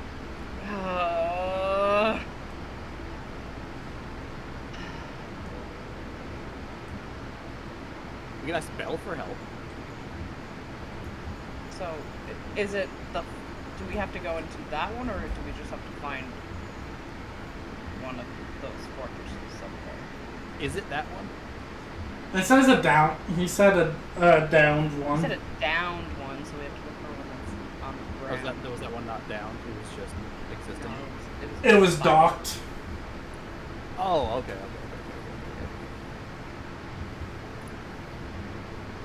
I mean, there still might be 7 or 8 demon/devils in a downed one. If they survive the Possibly crash. 9 if we're unlucky. Oh. Yeah. Okay. Alright. So I guess we can go back and tell Belle where they are. Yeah, I mean, we can at least give him that, and then give him the information that he'll, give Belle the information for his freedom. So, you guys, I'm going to point to the Jackal guys, hold off on the mayhem and the torture for a bit, because we have, you heard them over. I was going to talk to your boss. We'll help you to help me to help him, so maybe don't stab him anymore for a little bit. I make no promises. I mean, that's fair. You're I'd appreciate devil. it if you did. Can you give me like an hour? How long did it take us to walk here? A little bit. Sounds like 2 hours. Yeah, it's about 2 or 3 hours. Yeah, there we go. Can you give me like half a day?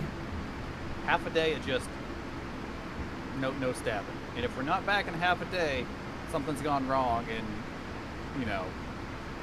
deal's off. How's that sound? Fine.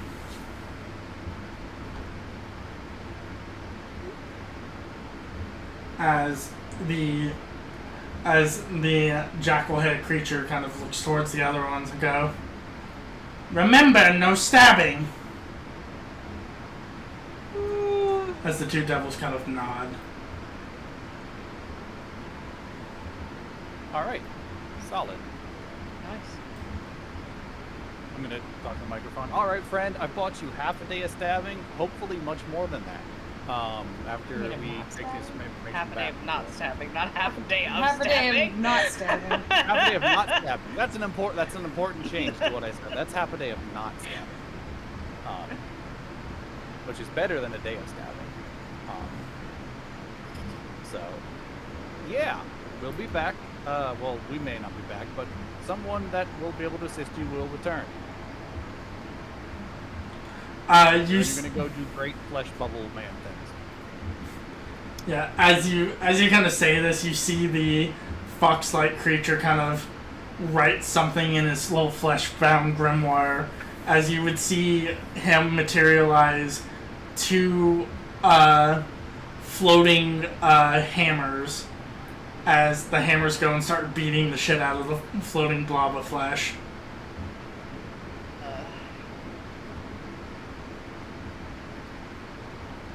As the It's jack, got me there. as the jackal kind of looks you dead in the eyes and goes, "You said no stabbing." Oh my god, you fucking I did in fact. devils and your rules and your laws. God damn it! I hate it here.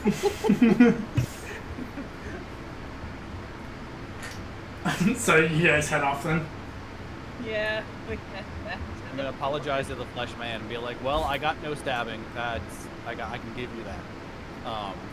We will return with better help. Return with the online therapy service.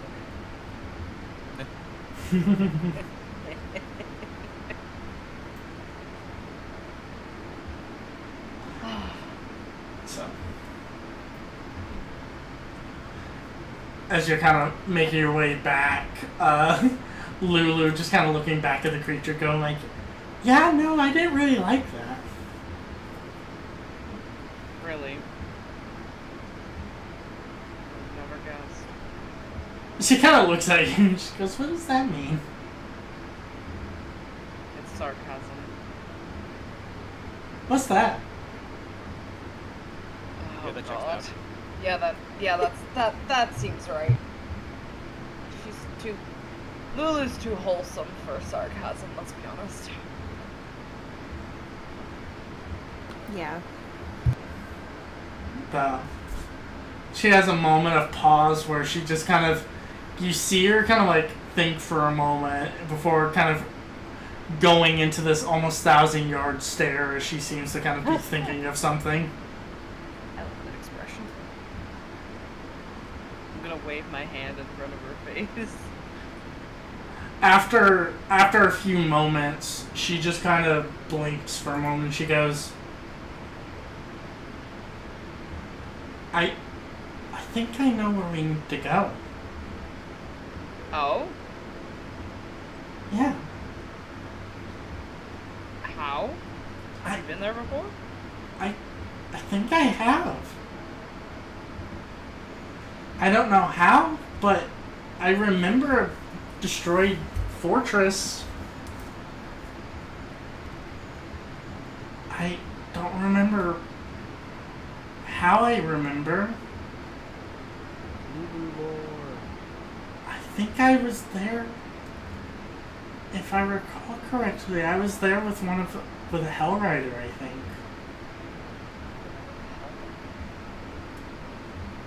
I think they were wearing something similar to what your drow friend was wearing, but didn't look like her.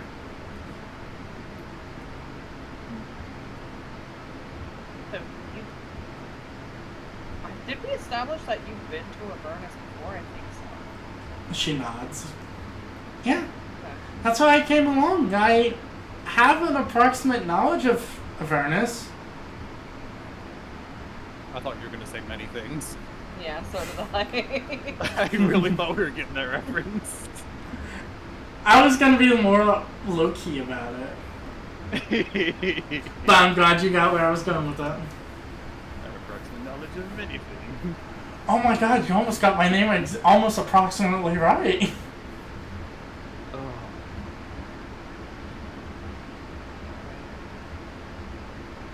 So, okay, so then, do we still go back to Bell and tell him, and then he leads us to where we need to go? Yeah, Borky Pig. I say yeah. Wow. That's all. God. You okay? You have a stroke? I'm crashing out. As you're kind of talking about this, you would see almost materializing out of nowhere. You would see the small impish creature in a familiar set of armor kind of appear, just going, "Oh, sorry about that. Ah! He's just here. Yeah, Ready for that. I just got back from telling Lord Bell what was going on." Wait, did you hear us when we were at the Sisybex?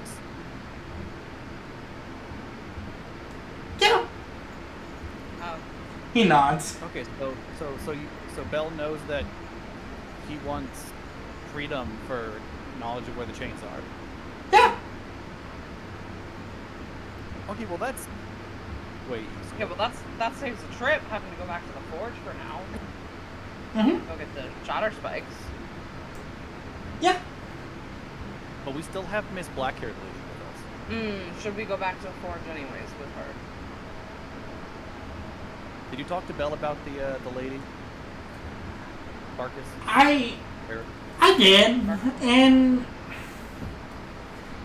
he seemed to be he seems more focused on the spikes than dealing with another random mortal. He said do with her with what you wish for now. As far as he's concerned, he said that she's not really useful to him right now. I mean, you look at it this way, you got yourselves a pet.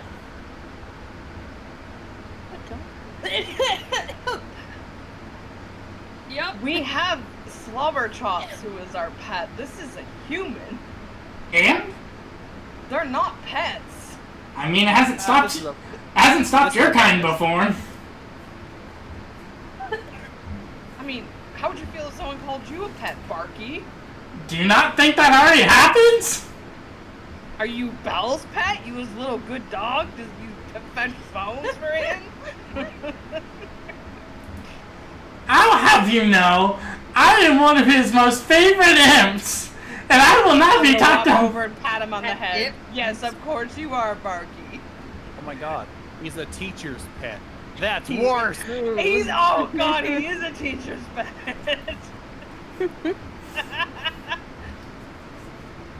As I continue to pat him on the head. You can't out-humiliate someone that is trying to suck up to the bigger boys.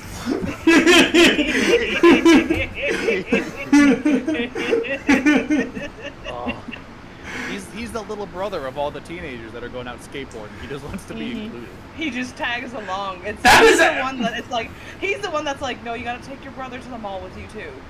That is every imp in Avernus. That is every imp in a nutshell. You don't Mom think... said it's my turn on Torture Rack. Mom said it's my turn to poke the blob.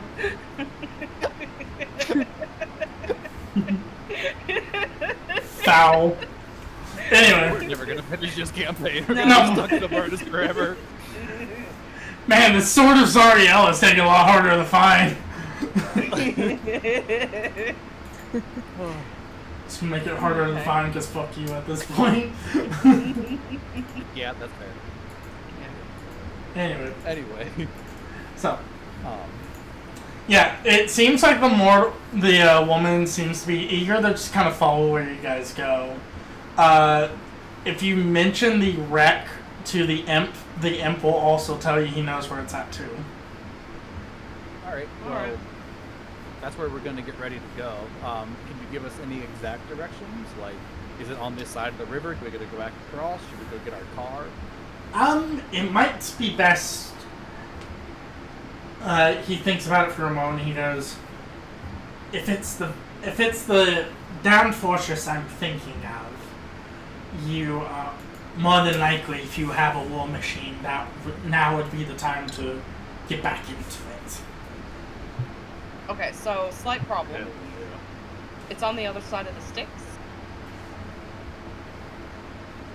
Mm-hmm. Okay. That's what I'm saying. It's on the other side. It's Oh, the war machine's on the other side of the sticks too? yeah, the downed airship. Yeah. What, the You were down thing here is? an hour ago, Ray. I didn't know the down thing was on the other side of is on the same side as the war machine. I just asked him that. Yeah. Oh. I might have stepped away when you asked that, to be honest. Oh my god. Alright, so... We're never getting out of the fucking Avernus. We're gonna die here. Okay, guess we gotta cross the sticks again. I love Fairyland. I love this spell. We're gonna have to go twice though because we got the extra lady. Can you cast 4th level spells? Do you want to No. use a 4th level spell on Fairyman? I don't have any 4th level spell slots. I mean, Lulu can fly across, so she doesn't have. So she didn't. So we're fine then with bringing the lady with us. Oh, okay. I didn't know where Yeah. Lulu was the passenger last time. Well, Lulu flew across last time, Yeah. so we had an extra spot because I can carry up to my character level. Oh. Yeah. Neat. Okay. I thought it was the level of the spell. No, I guess it's that wouldn't make sense either because. yeah. No, so like the level of the spell depends on where it can carry us across. So like if I cast it at 5th or higher, we can use the sticks to go between planes. Oh, okay. So Yeah. the number of travelers it can take is your character level. Yeah. I assumed it was the level of the spell being cast, but then Yeah, as so I it can- said that, I realized it wouldn't make sense because there's 4 of us. So. Yeah, so it takes me and up to 1 companion per level, so it can take me plus 7 people. Gotcha. Should have just read the spell. Anyway. Anyways, we gonna cast it again. Okay. So, as you make your way to, as you all make your way to the rivers, as you make your way to the river Styx, following, kind of following, you would see a rather peculiar sight, as you would see the sight of what appears to be a few, not that far away, you would see what appears to be a large, almost kind of barge on the side of the Styx that you're on. And you would see this kind of barge setup. You would see these strange little, small, like almost hunchback, fetid little, like gremlin-looking creatures. As they kind of seem to be picking up a couple of things, as they seem to be like doing a few tidy things around the ship, and standing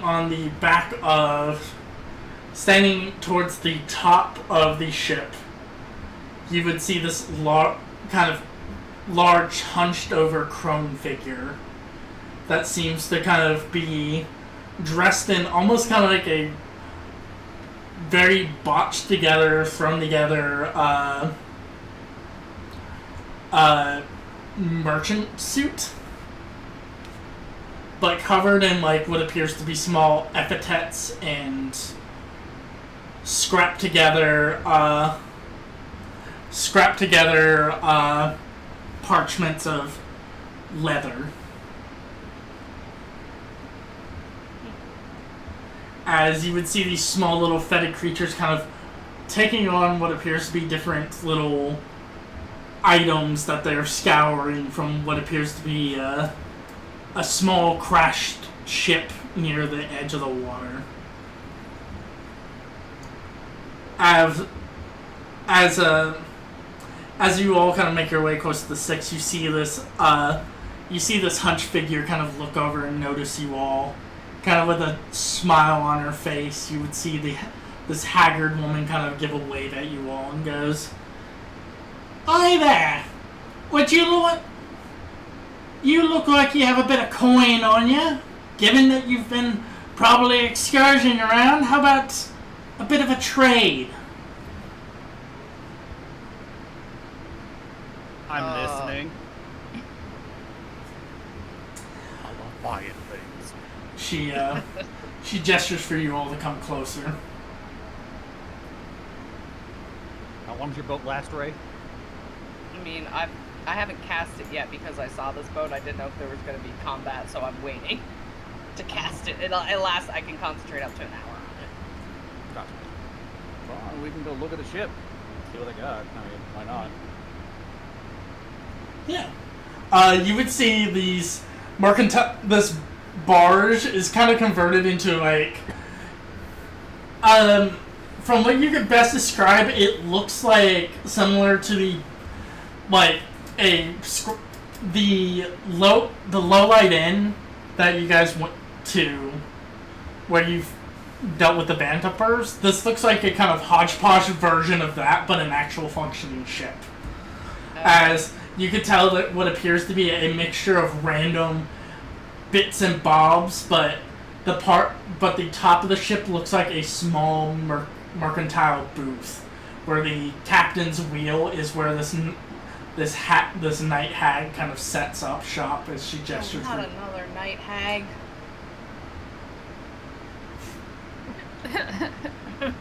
I don't know what you're expecting. This is a very... Look, all of the hags we've met before have been pretty chill. One of them kind of ate people, but like... No, she definitely ate people. I mean, yeah, I just said that. Like, but it's fine. It's chill. We're all good. Yeah. We're all Gucci. She...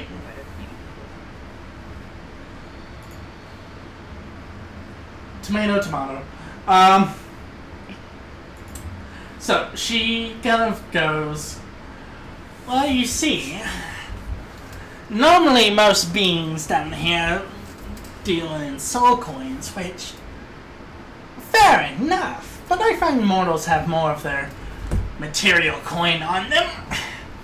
And I managed to get a few items from the Blood Ward. You'd be amazed how many magical trinkets and epithets come through the Avernus. You'll be quite surprised in the market on them. I got a few of them on board right now if you wish to purchase something. If that tickles your fancy. What was that, my dear? That does tickle my fancy. But unfortunately, I am poor. I mean, I have fingers. I can trade some fingers. We might be able to come to a deal with that, depending on what. I mean, if you want something, I do have some money. But she just said she might want some fingers. Oh, I have some eyeballs, and I think I have a tongue. Let's see here. I'm gonna not ask about your currency. Just to let you guys know, she's trading in actual gold, not soul coins or anything. This is like... Yeah, I gathered actual gold. That's why I said to Vixara, like, I have gold and platinum that if she wants something. Okay, so let's see, that is that.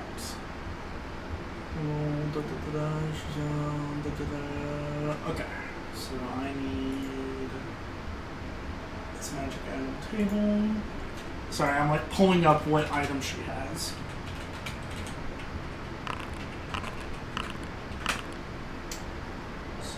So let's see, the first of the items she presents to you is a potion of greater healing. She then has a potion of animal friendship, a potion of water breathing, and a potion of fire breath.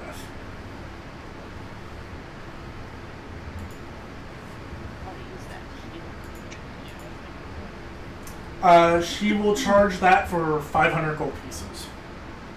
What? Damn, that was quite a reaction.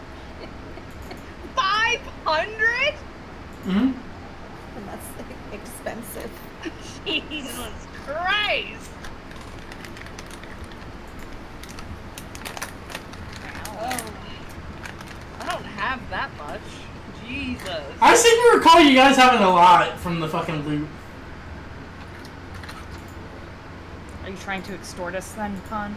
Nope. Because I've got... If you bribe you into spending money. I've got 216 in total between my platinum and gold, but that's about it.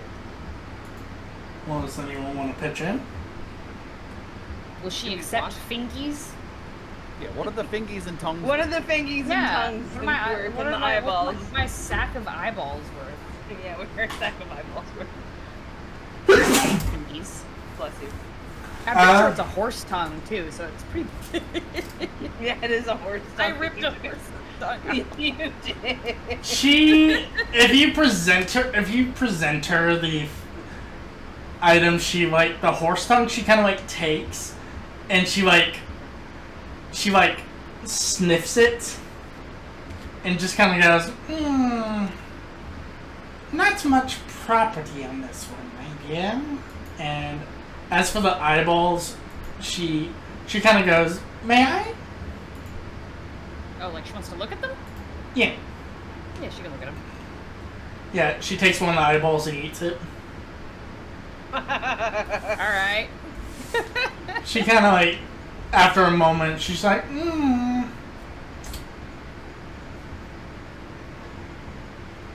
you know, normal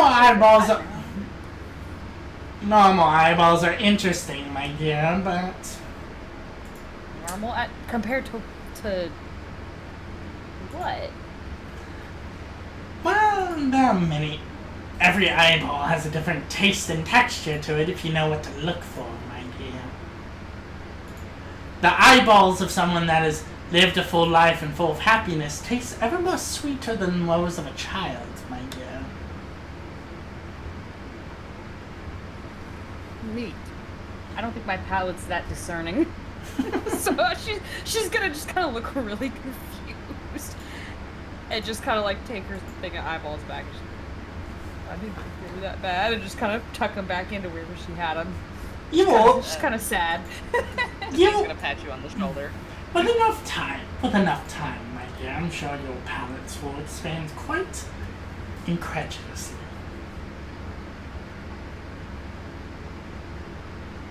Oh! Bye, Void. My Void! My boy. Miss them. They're typing in the chat. Something might have happened. Yeah. I was about to go because I know for a fact that I've given you guys a lot of fucking gold. There's no way you guys don't have any. She said Dina stepped on the power strip and turned the PC off.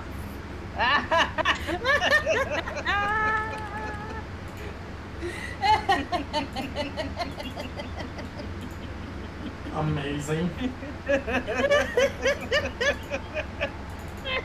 See, that's why I specifically bought power strips to have the power button Plug on the it side into the for wall. crevice. Yeah, oh my god, that's hilarious. I love that dog. She's such a shit. Dina says no more D&D for you. No more D&D. I mean, I've got 260.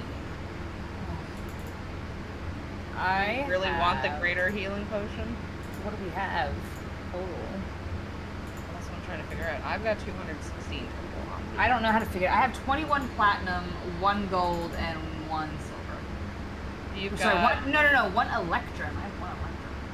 so you've got 211. I have 1,500 silver. I don't have a whole lot of cash. I don't Oh, think and I have you 9 bronze.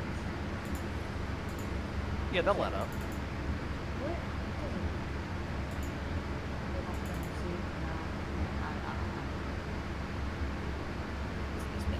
You got 1,500 silver, so that's 150 gold. I'm doing the math right. Oh, is it? Sweet. I thought it was 15 gold. Because it's 10 gold, 10 silver per 1 gold. Well, also don't forget too, you guys can sell items to her as well too. I don't I mean, I have some things on me. The only thing I have is that circlet of blasting, which I wanted to use, and even though it says it's equipped, I can't see the spell from it, so I don't know. I got that weird chainmail that lets me swim, and we're in Avernus. Do you want... I have a lock of... Reconnection successful. Okay. I will say with the marine time armor, I would say, sorry, I'm like having to do a quick rebalancing of cost of items. I would say that one will net you, about 250. Okay, so we've got Damn. 350 off. Yep. So 150 is what she wants. Yep. I'll give her 15 platinum.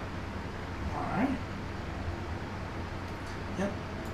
If you hand her the items and the 15 platinum, she gives you a smile and she goes, It's a pleasure doing business with you.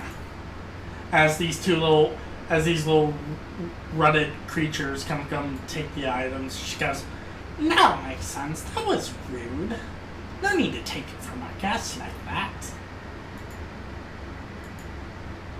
And she kind of shoos them off as they kind of let these little gruntle just so they kind of walk off. But now, if there's anything else I could do for you in business, I will keep an eye out for more things. If you find yourself by the river Styx more often, just let me. I'm sure we can run into each other every now and then. After all, war is very profitable. Could you take us to the other side of the river? Oh, of course, my dears. Hop on. Oh, swell. It's, Oh, okay. Do we trust her to take us to the other thing? Sure. Oh, she, The worst than having to die in the river Styx and move on with our lives. well, you guys have been good. You guys have bought some from her, so she's more than happy to do a free little thing for you. okay. That's fair. Yeah. If you didn't, then she might. Then she would probably not. So yeah, you all board on as you all board. Lulu kind of looking a little weary at the hag who kind of steers the boat to head to the other side of the river. As she kind of like hums to herself, the woman kind of like staying as far away from the ledge of the boat as possible, as she kind of like huddles up near one of you.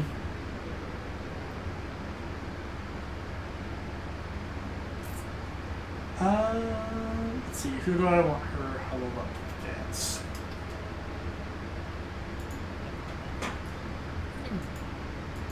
No.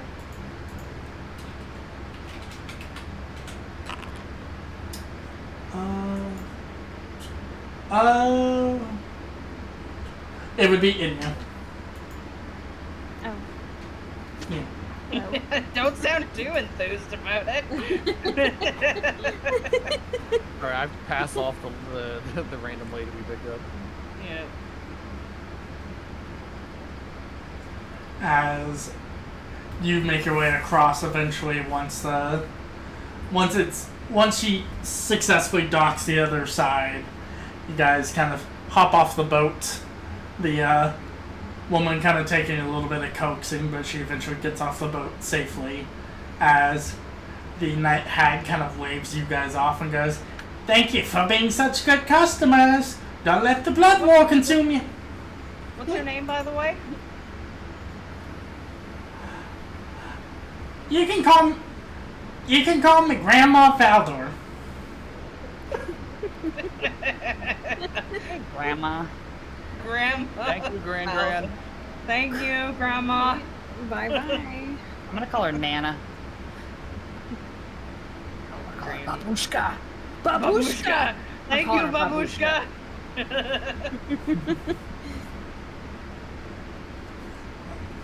Yeah. As she kind of sails off. Funny enough, it's not spelled like that.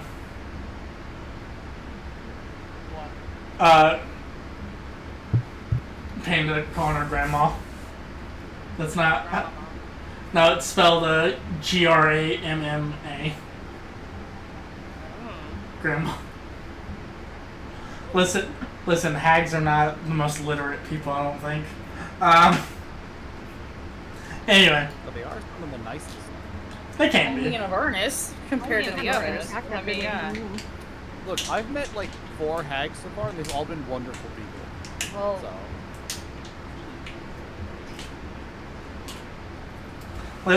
Listen, my hags are just sometimes a little nicer than most.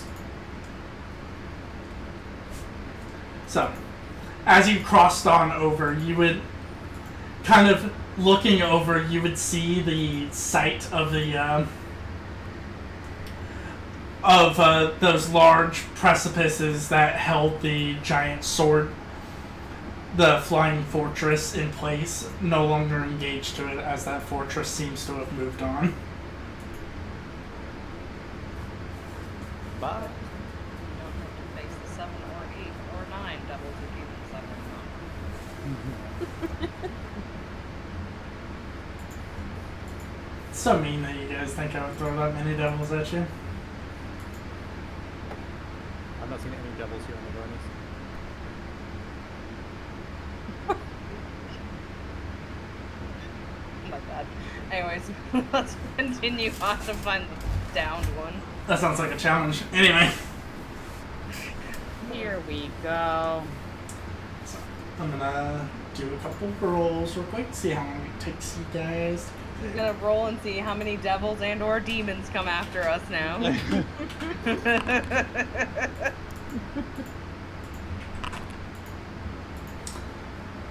What is up with these fucking travel rolls? Jesus Christ.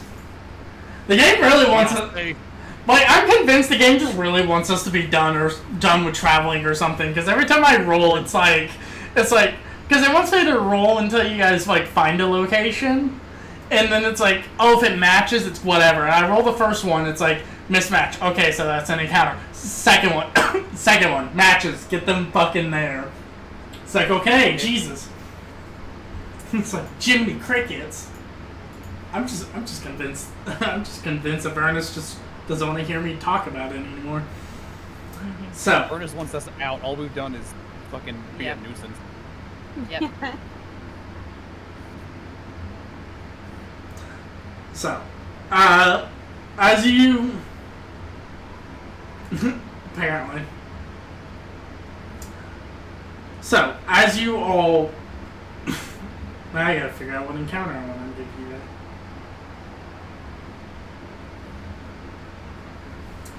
So, as you all continue driving. As you all continue driving, making your way through Avernus, kind of passing through the day, kind of dragging on what appears to be the day feels like it kind of. The day itself feels like it kind of is dragging on as you feel like around the time it should be closer for you guys to take a moment to rest. As you're driving along, you would see what appears to be a kind of off to the side a little bit. You would see resting near a rock, bound by a chain that has him pinned to the ground. You would see what appears to be an elderly old man holding up in kind of a place of servitude what appears to be a ruffled hat, as he seems to be sitting there placated as though waiting for someone to put something in the hat, as he just sits there as you're driving by seeing this scene. Toss a coin in his hat. That's a point for your Witcher.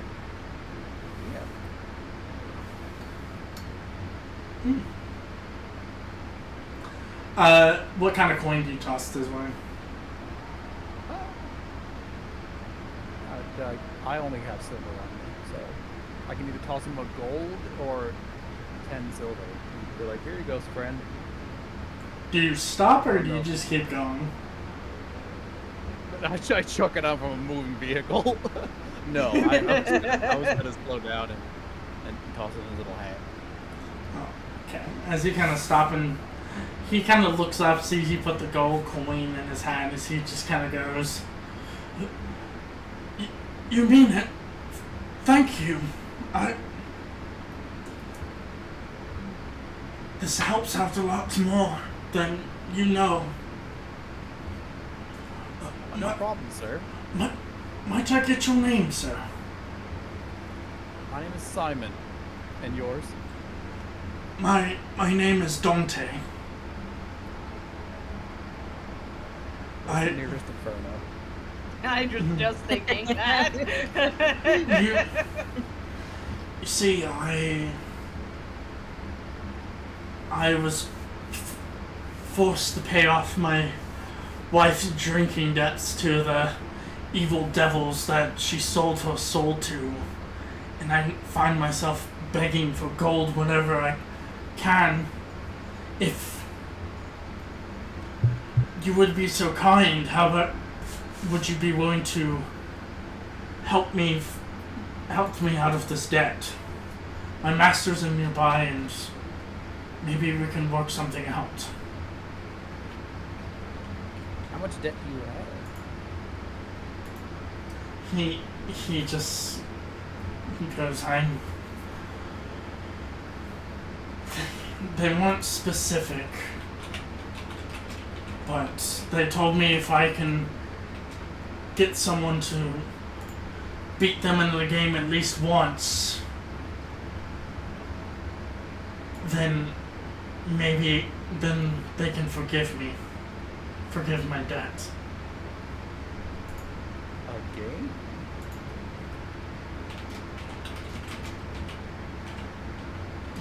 I'm intrigued. How's everyone else feel? What kind of game?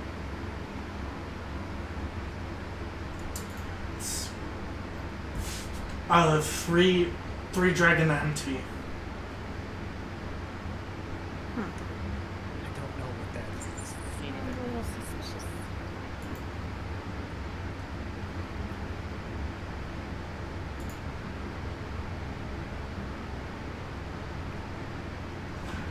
Three dragon ante, for those who are aware of it, it's a card game.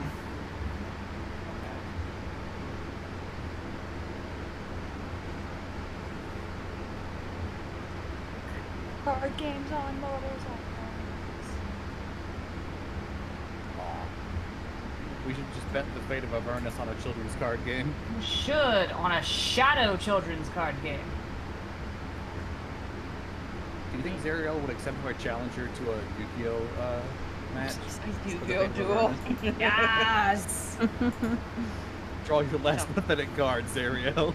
Charge her to a game of dice or something. Your fourth rank Start devil and third rank Celtic deck. Guardian. Do we want to risk it for? I mean, Don't risk forget. I don't know what three dragon ante is. Yeah. it. It's a card game. Is it just blackjack? Well, you know how we win That's is what I'm we just screw the rules. That's how we win. Apparently, we could assault them depending on what. Okay, the out of game rules, like for us to understand, like there's a lot more that goes on to it, but basically the idea of the game is there's 3 rounds, and basically you're just drawing cards to see who has I'm trying to think of a game to compare it to. It's kind of like I would say it's kind of like blackjack in a sense.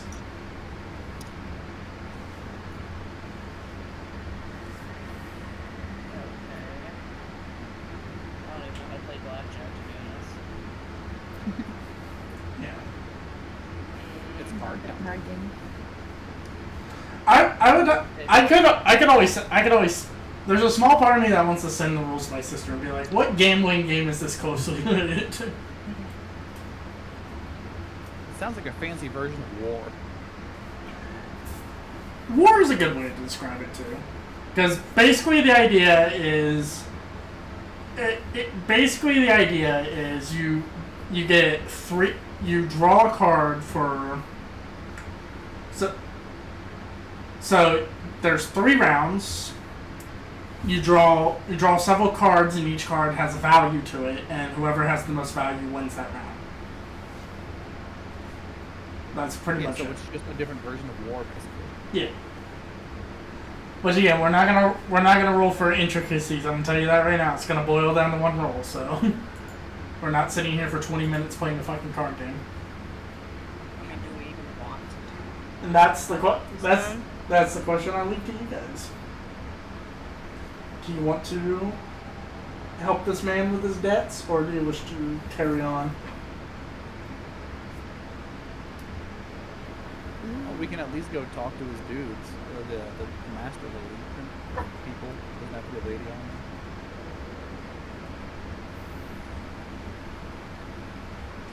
there. I mean, sure.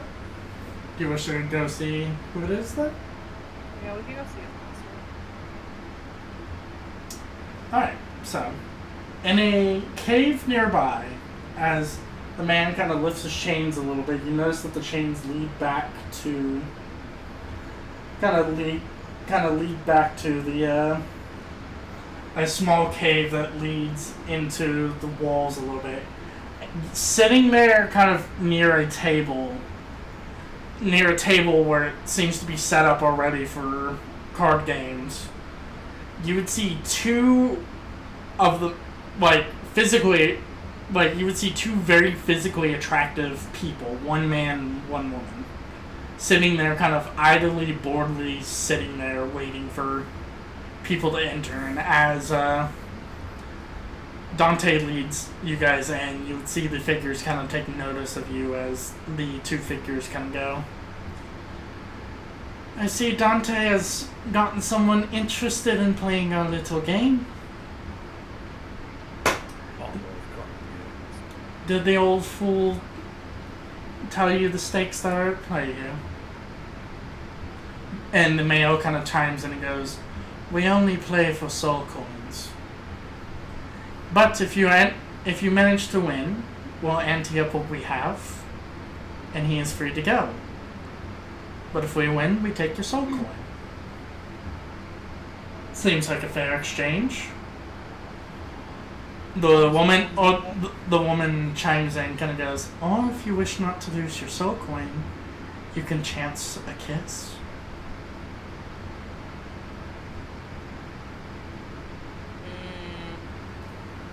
That sounds loaded. Yeah. She is very pretty. That. But it says Insight chance. Like, I don't like the way she said that. I think we've got either. soul coins left. Can I do an insight check? I say I would also like to do one. Insight Yeah, on the. I don't want to do one. Sure. What are you trying to insight? Nothing. I'm stupid as shit. Don't listen to me. Just kind of like her reason for wanting a kiss, I guess. Yeah. Because it's clearly devious. Yeah. For the only one that seems to really pick up on this is Sarah. Is the kiss seems a lot more of a gamble than just giving the soul coin. Just from the way Gamble? she. Is that what you said? More of a gamble. Oh, gamble. So that's more dangerous than the soul coin. The soul coin's just a resource. What if she takes your soul? She kisses you. Yeah. That's a legitimate possibility. That's what I think. Yeah. Because if we think about this logistically, they're attractive in hell. Yeah, they're probably What are- incubi, succubi. Yeah. Nope. No kiss. Gamble. Sorry. Gamble with a soul coin. I'm not the one that should be gambling because she won't even figure out how to do it. So. Yeah. I don't know what we'd have to I roll love for card that. games. Simon. Let Simon do it then. I say Simon or Enya would be the best bet for that.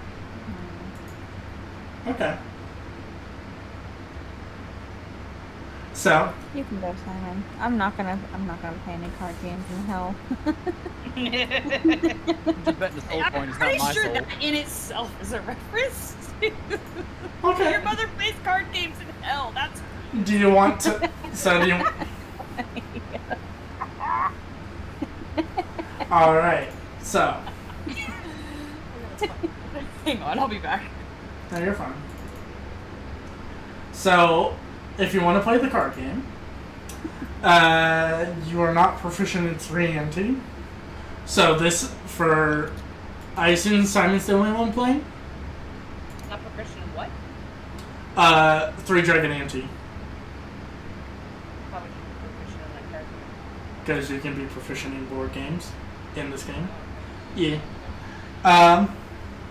Good proficiency? Yeah. So, well, okay. So,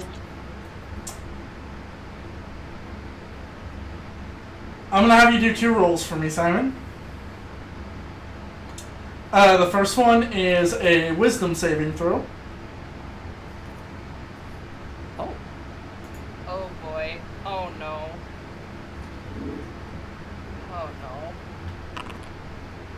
Nice. Okay. So go ahead and... So for this is going to be a flat intelligence check against... you're playing against the woman. So this is going to be a flat intelligence. I swear to God. Oh my god. I have a +5, by the way. Yeah, I can see that. So she rolled a 14. As That's really depressing. as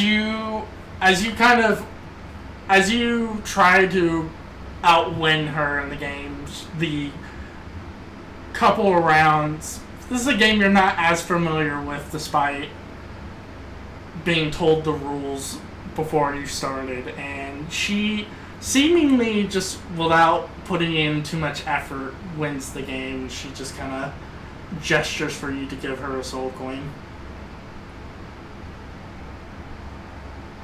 Oh Oh, shit. here's the soul coin. I ain't got nothing else. I don't know. Would you like to try again? You have what? One more soul coin?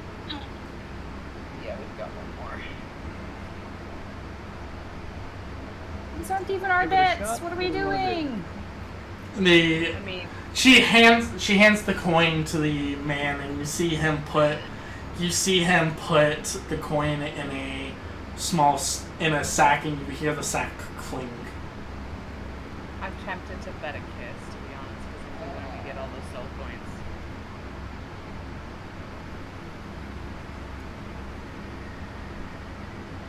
What's your wisdom? Or do you have wisdom? I've got for saving throw, I've got a +6. That's good. The issue is I don't have anything in my intelligence. It's just flat. Okay. But would I be able to like guidance myself for that? Yeah. Okay, yeah, I'll bet a kiss. Okay. Do you want to do against the man or the woman? Pick your poison. They're both hot. I know, this is the issue. Lady. The woman. Let's Okay. do it against the woman. Okay. Yeah, go ahead and give me a wisdom saving throw, please. Okay. Before. Oh no, resistance is for DC, which was not guidance, right? Mm-hmm. I don't have resistance. Fuck. It's okay. Wisdom save. Alright. Oh, fuck me. Oh. As you go to sit down and the rules are explained to you, you all watch as the game barely even starts, and you watch as Savine immediately just folds. God damn it. As Savine just folds, and there's a moment where Savine, there's a moment where your head kind of clears for a moment. You're just like, you realize that you folded, and she just kind of, with a smile on her face, as she just kind of looks and goes, we haven't even gotten the chance to play yet, and you just gave up. But a deal's a deal. As she beckons for you to come over. Alright, I walk over to go give her a kiss. Yeah. As her lips touch yours, you feel a coldness, like kissing death itself. I need you to make a Constitution save. Yeah, there it is! There it is. There it is! There it is! There it is! There it is! You know my track record with saving throws! You take 32 psychic damage, and your max HP is reduced by that much. Oh. As you feel your energy being sapped away from the kiss. It is one of the best kisses you've ever had, but you all watch as the moment Sabine puts her lips on this person, the energy, like almost the essence of Sabine kind of sapping her way, her skin getting lighter in color, her hair losing some of its texture, and she almost looks like she gets older for a moment as she pulls back away from the woman. So my max for the hit points is currently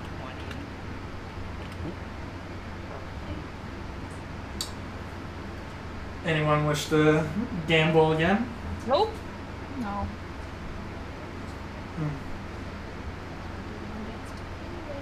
Some random dude.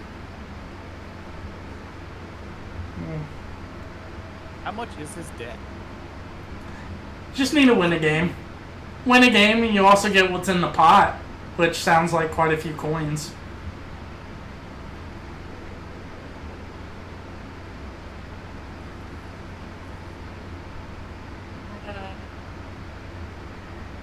Sabine's Yeah, gonna I look to like gambling. Sabine's gonna look at the old man. What's your problem? Sorry. The dogs agree. And that's just the guy just kind of. And the ambiance for Avernus is really good. You got actual dog sounds for the hellhounds. Yeah. Well, the man kind of grumbles. So it's like, I could have sworn I shooed those things away a while ago. So he kind of gets up to go check and make sure there's no hellhounds outside. Did you want to try? We only got one soul coin left.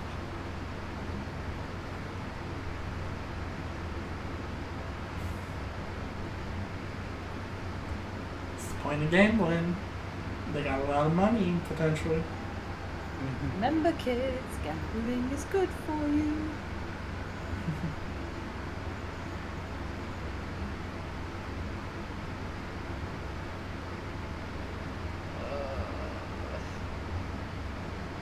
Alternatively, out of character, we could attempt to murder them. Not with our fucking cleric. Not with Like- my current max HP being 20.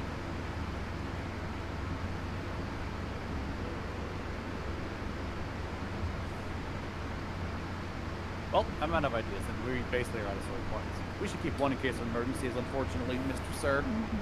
I mean, he kind of just But if looks. we find more, we'll return. Just kind of goes like, but please, as the woman kind of yanks his chain a little bit, goes, no, if they want to leave, that is for them.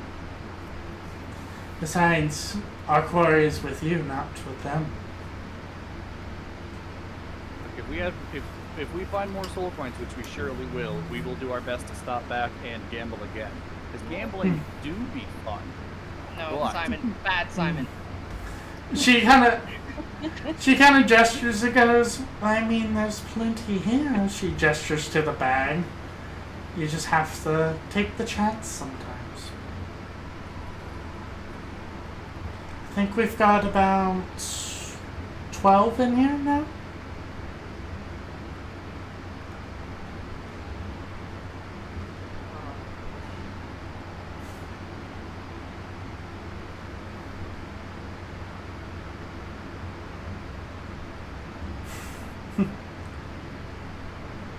So? You guys No. are you. No. That long pause of just no. No, we can't risk it. We I might need want that soul to, coin. but it's not the right idea. No, we might need that soul coin to escape something. But see, you could get 12 soul coins now. We could also leave with no soul coins. Could, that too. We could also leave with our cleric down 32 health. I mean, you're doing that either way, so. We're doing that anyway. Yeah, that's the joke. Oh boy. Alright. Well, that's. I mean, if you want, Well, I mean, if you want, Virus doesn't. If we want to use Virus as a KISS battery, that's also an option too. We could.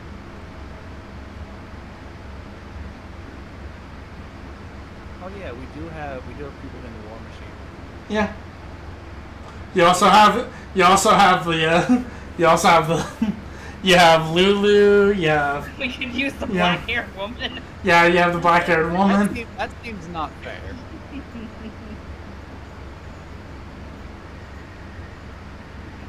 Lulu. I bet you should make her stats maybe. I think we just try to get more soul coins later and come back. Okay. Alright, let's do that then. All right.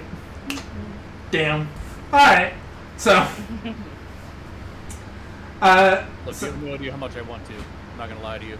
Listen, I'm giving you an end here, but you're not biting. I want it, but I need to save it. I'm sorry. Okay. I see how it is. If we still had 3, like if we still had another one, like if I had another one to gamble, I'd go for it. But I want to keep at least one because God forbid I mean, we have to zoom away. again, that's 12. That's about four times what you came into the cave with. But I mean, hey. We'll come back. It's fine. We'll find more. Okay. Surely there's some of this big massive ruin thing. Let's hope. So, as you all kind of pull away, driving through Avernus, you would see as you begin driving through, following the directions that Lulu and the imp give you, you would see as they point you in the direction of these windswept plains as you keep driving through. As you drive through as quickly as possible, every now and then a set of firestorms erupting near your vehicles as you're fast enough to be able to avoid any rupturing firestorms, so you're able to avoid that hazard. So well done. Hooray! Because, Yeah. yeah, at least you didn't do it on foot, because you would have had to make a DC dexterity save or take 44 fire damage. They'll die. Anyway, so as you make your way through the firestorms, passing through, kind of, eventually you would see a tower wreck rising from the scorched hellscape. It looks like a giant sword blade tilted to a 20-degree angle and partially buried underground. Much of its exposed hull is rusted and torn asunder. Hot wind screams as it tears through the hollow structure, and 6 giant vultures circle above it.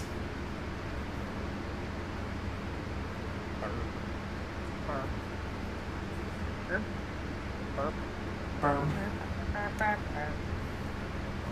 Burp, burp, burp, burp. So, as you drive up, you can see this large structure. The lower points seem like easy points to access, but there obviously seems to be quite a few. There seems to be a few kind of open points where you would see different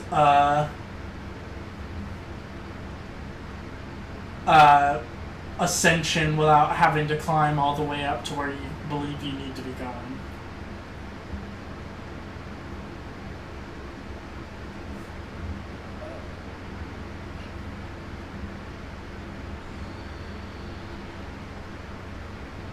We should. Yeah, probably.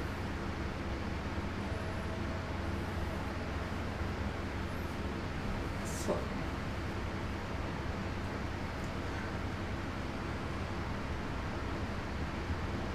So we should. We're leaving. We're leaving anyone in the car? Should be black. follow us? She seems adamant about following you guys. Okay. Should we leave We fears? can't, do we still technically have Ami's character with us in game? Yeah. They're just not. Okay. So I'd like to maybe not bring a possibly defenseless woman with us. Yeah. That's up to you. Because she's going to follow for the most part. But, okay, so she's just gonna follow us regardless. Yeah, Yeah. I don't think we have to wait about. Oh, okay. Well, then we won't even try. I'm not gonna bother. Yeah.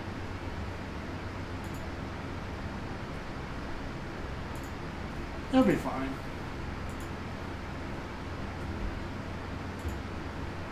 On Loretta.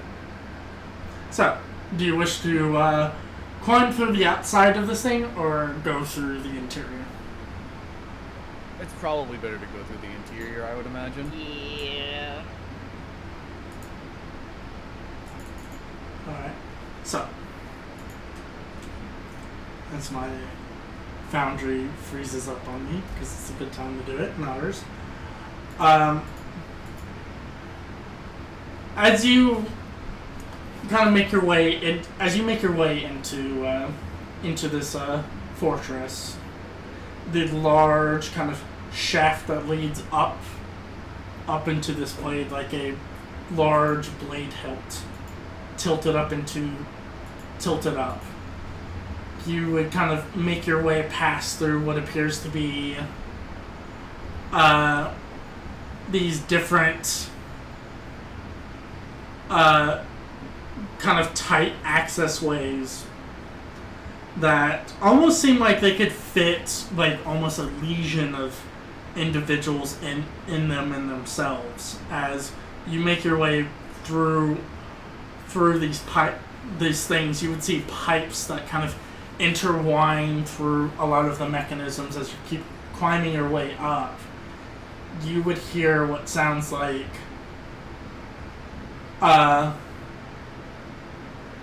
what seems like what sounds like the slow rattling of bones as you make your way further into this place. And as you make your way in deeper and deeper into this place,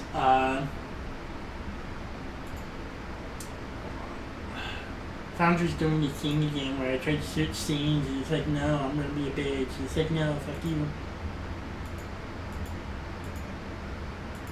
Not me being a salty motherfucker or anything. I don't know why it's only with this game that it does it. All the other ones it transitions the scene just fine. I'm thinking just this module hates me. But you would see you would hear the rattling of bones as making your way through these kind of the tighter parts of the corridors. You would see these large kind of slug-like creatures that seem to be making their way through the passageway, and they take notice of you. You said slug lake? Yes.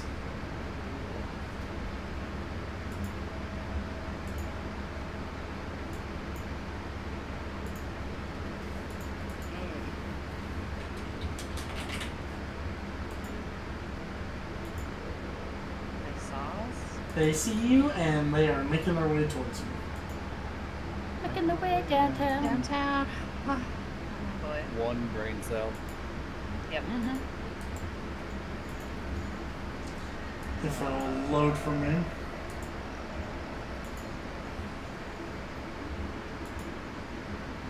I preemptively summoned Teddy. Yes, because once I get this figured out, we're gonna do some fucking initiative.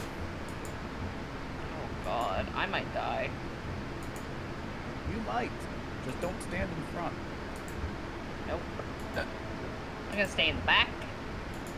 I'm gonna find something to hide behind. Yeah, we'll just gotta see if Foundry wants to cooperate with me tonight. Bum, bum, ba, ba, ba, ba, ba, ba, ba, ba, ba.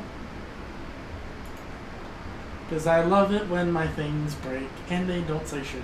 Yeah. Da da da da da da da da. Again, I don't know why Foundry does this to me.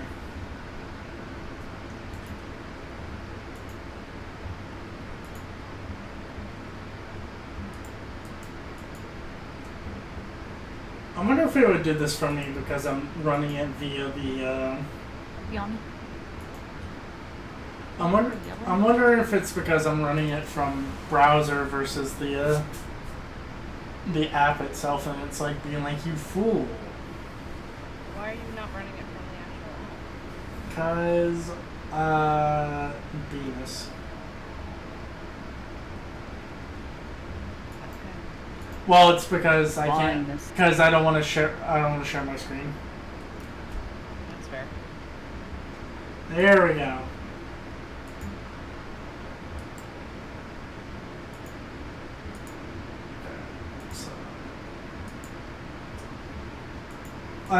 Question: would you want the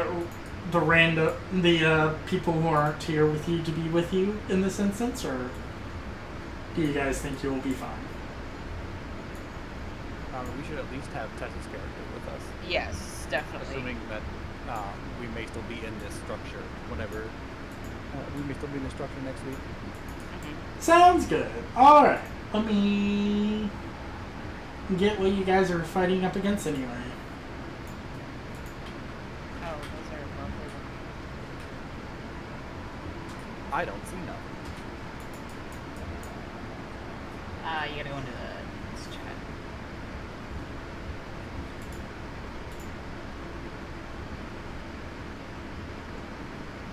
No, do you not see anything on the Foundry? Is it because it's like dark or Oh something? yeah, Foundry just says it's paused.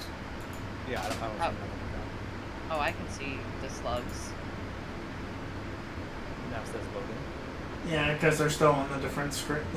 They're stuck in the. You may have to refresh your foundries. Pods, this gets split up into that are gonna merge together. Just so you guys get the full picture of them. Oh, I don't like that. I don't like that at all. They're just funny little guys. Well, I shouldn't say funny little guys. They're considered a large category, so these things are bigger than horses. Oh, that's cool. I like Oh, I'm definitely tiny. Well, I shouldn't say they're bigger than It horses. They're was just as. nice knowing you. Yup. Yeah, I can't see how I make it through this fight considering when I heal, I can only heal up to 20%.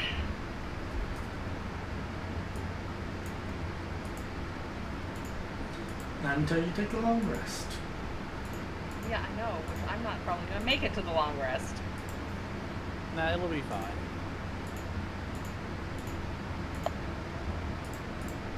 Alright, so I need everyone to. Let me see if I got the combat thing set up. I do! Go ahead. Everyone go ahead and roll the initiative if you can see what the fuck is going on. Was I able to preemptively summon Teddy? Or... Yeah, you can summon Teddy. I'll say you preempt. What do you want to summon him? Oh my fucking god. I guess just to the other side of Celine, probably. Like right here? Yes, that'll work. Okay. That's Okay. my mind, but it works out. Left hand side of your character sheet under your picture. Let's see if I can find some. Good news. I don't think I've rolled higher than a 10 for initiative this entire campaign. I have rolled like shit today except for that one check. Be like that.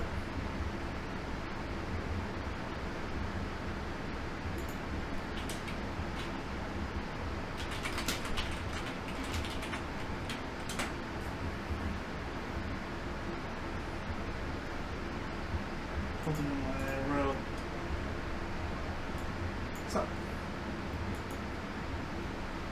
So me roll roll the initiatives of. Hell sluggos.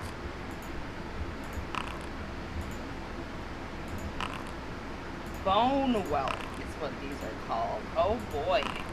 Alright, Inya and Vixara need initiative rolls. Are you rolling? Did it not? Okay, it didn't add it. Give me a second. Me and I went first. It didn't? Yeah, she went first, and then I went. Yeah.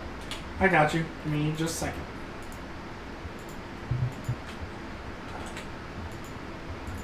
See if I get that right. I did. And now they're twice. What? Yeah, they're there twice in the initial. Okay, so you guys have doppelgangers and they're running around. Very nice. Nodders. Alright. Click on the swords for combat encounter. Alright. Read chat messages. Alright, so top. I just keep it in my head. So top of the turn order, it is Anya. She's not gonna do that. That was my bad. She's gonna go to here, and she is going to. She's going to swing at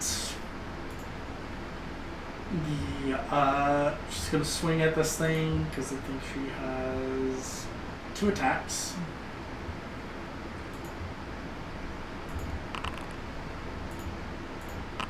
Both hit.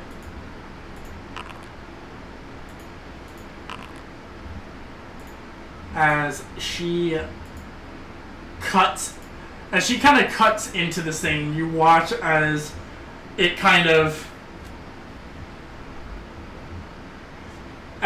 lets out this gurgled kind of noise as it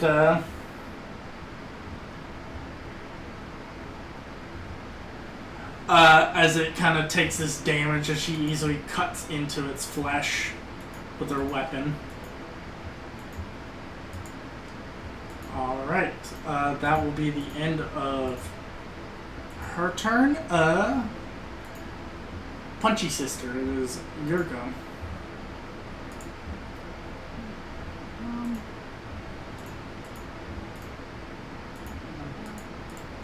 What is that? It's just showing that it's you.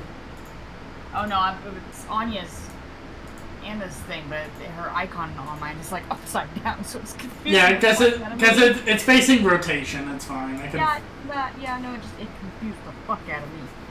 Okay, I'm gonna skibby you up over here. Ah, I fucking hate that. Okay. I can turn that off if needed. Oh. Okay. Oh.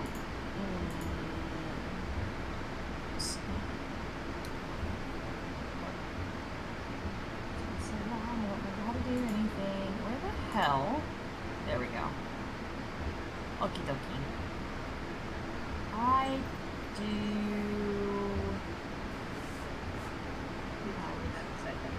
Yeah, but I don't see my freaking button anymore. I don't know movement. Attack. What the fuck's just my regular punch? Whatever, I'll just do it this way. Ouch. That hits. There's no button for damage. Yeah, normally. Okay. It's. I see it now. That's. I get extra attack. Well. Yeah. Okay, bonus action. Bonus action punch. I do love me some punch. Punch. Yeah, as you kind of continue to punch the crap out of this thing, as your swing goes wide, you get some of the ooze and ichor that it emanates on you, and it's very unpleasant as you continue just punching away at it. That's it for me. Alright, it is this little guy's turn, as it is going to ever so slowly make its way forward. And it going to nibble at Inya. Nam Nam does a 12 hit. Does that hit your armor class? No, it does not. Alright, yeah, you easily void out of the way as this little slow guy kind of makes his way over and tries to take a bite out of you. It's going to be his turn. It's going to be this little guy's turn as it makes its way over. And that'll be its turn. Inya, it's your go.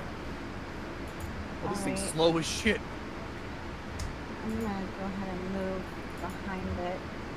Okay. And then I'm gonna do a sneak. Stab him in the butt. Yeah, so I just do a stealth check, right? No, you just go ahead and give me an attack roll. Just go ahead and give me an attack roll. If you don't mind me metaing a little bit, if you go here, that will give you advantage because you're flanking with Sabine. Oh, okay, yeah, that's what I meant to do. Yeah, was so going that to will be- flank. Yeah, so that will be with advantage. Okay, cool. So, in that case, what I'm gonna do is... I'm gonna do Booming Blade. Alright, go for it.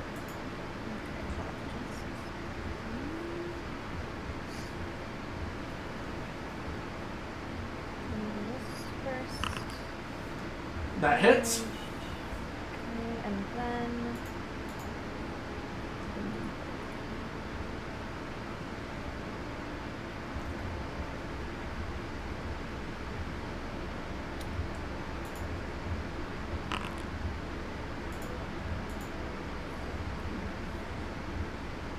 Don't forget to roll your rapier damage too, because it's that plus the booming blade plus your sneak attack. oh, okay. So I did the rapier, then I did the but I need to do a sneak. Yeah, no, you gotta roll damage for your Oh, the rapier, sneak too. attack. Wait. Oh, I thought I did already. No. Nope, Just roll you yep. You just rolled the hit.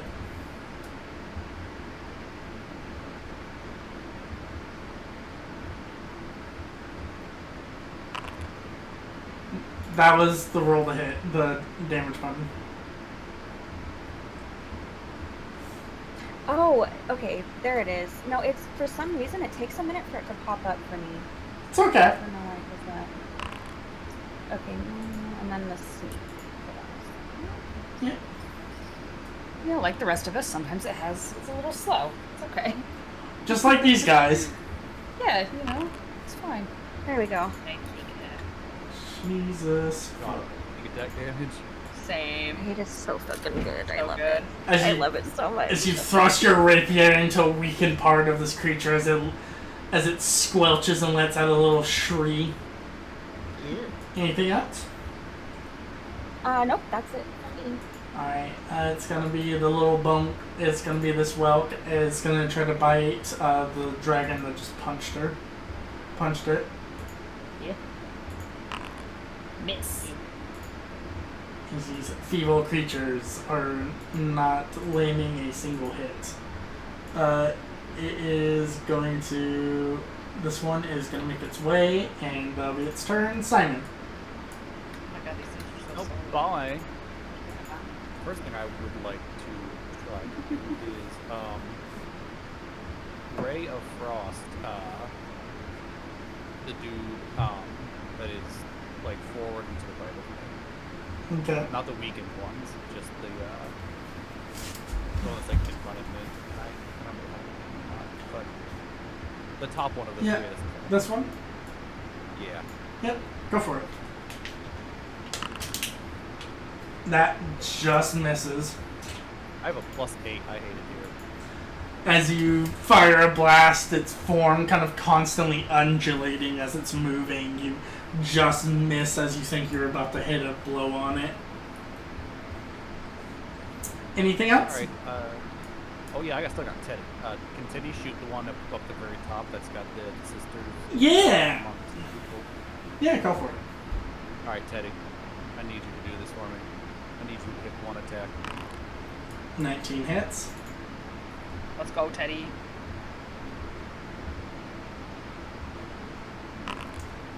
Yeah, so as it as you fire the shot, into the form, it begins to slowly dissolve as its form kind of no longer seems to hold shape, as the bones on the back of it begin rattling. It lets out this unearthly death scream as it radiates and almost seems to very much shake the foundation of the tower itself as it dies. Anna and Virus, you will take 10 necrotic damage. Oh. Iris or me? You. Dang, I was to say, you got the wrong system. I'm sorry. Yeah, you take 10 necrotic damage. Oh. And I need to make a roll real quick. Come on.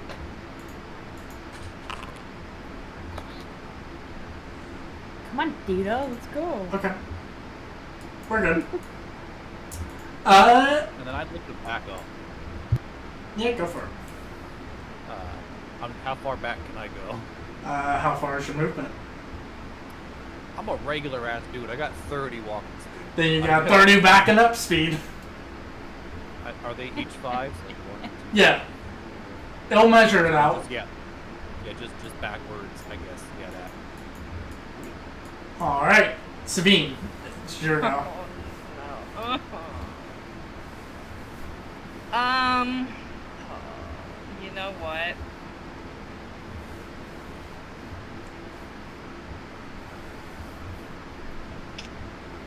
I feel like this might be not the best idea, but I'll do it anyway. I'm gonna use the shield and cast Fireball on the 3 guys in front of me. Alright.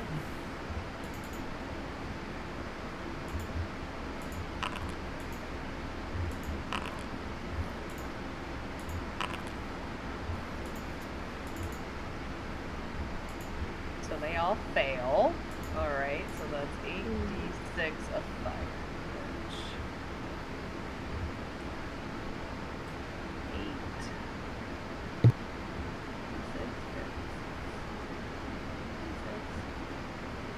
Nope, that's right.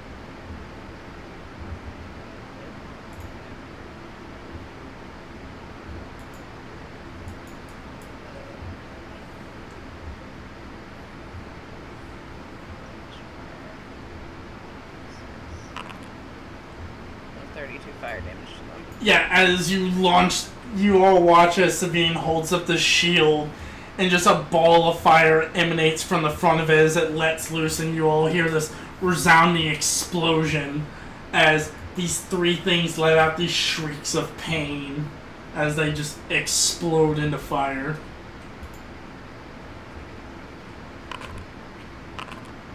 Alright, that was effective. I didn't know if that was gonna work. I didn't know if they were gonna be resistant or immune. Took a chance, so. That's why I shot it with. That's why I shot it with Yeah. Frost. Yeah. Alright. On Anna's turn, unless Sabine has anything else she wishes to do. Kiss herself out of fear. You might I want to. I can't move because he'll get an opportunity attack. Do you think it's going to do more than the 10 damage you're guaranteed to take when it dies? I don't know. Maybe. I don't know if I want to risk the move. Yeah, you know what? I'm gonna move. I'm gonna risk the move. Risk it in the biscuit. That misses. Nice. Fuck you. I'm gonna move my full 30 feet away from it. Fuck you. Just fuck you. Anya is going to use her turn to shoot this thing with a crossbow. As she fires the shot slamming into this thing as it lets out its final death screech. Inya, you take 10 necrotic. No.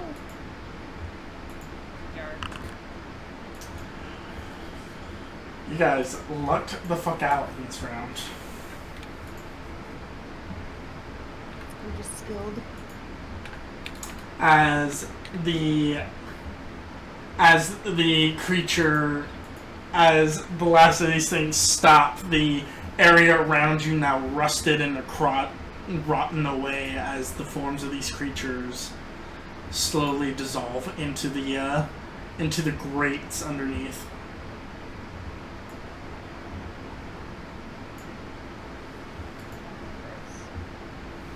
Shall we? Y'all Yeah. Yeah.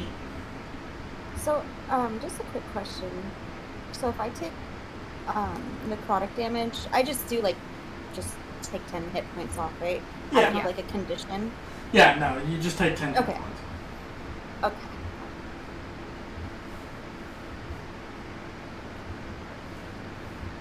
So,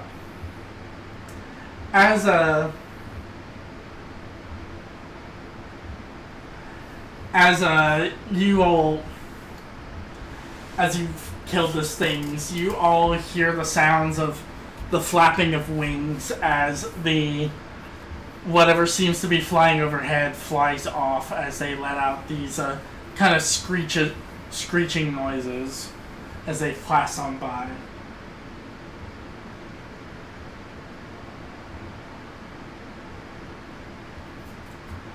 As you continue your way through this device, you would see kind of winding through. One thing that catches your eye is you would see winding through the length of this tower. You would see these pipe systems that seem to ebb and flow through different parts of it, almost acting like a source of fuel, as different entry points seem to indicate that there's different access points into the pipe systems. And as you make your way through following the pipe systems, they eventually stop towards what you presume to be the top of the weapon. Do you all enter in? Yeah. As you enter in, you are greeted with what appears to be the hilt of the weapon. Though shattered and broken parts, the frontal command part of this deck seems to be open and splayed, as you would see sparks rain down from gashes in the ceiling of what used to be the bridge, much of which is open to the sky. The room has been picked clean through rows of stripped down consoles, and a few dangling chains remain.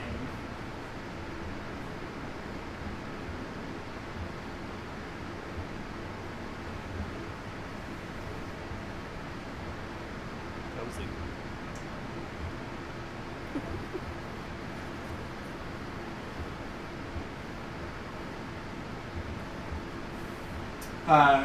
So, hold on. Let's see if I can load up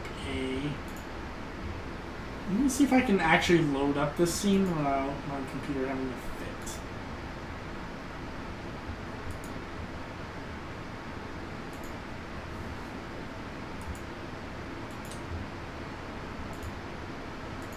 It's gonna have to fit, isn't it?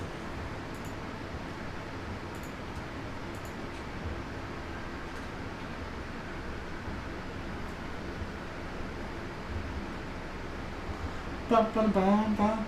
I apologize, it's been a pain in the booty butt cheeks. I like how that's just taken now. Booty butt cheeks.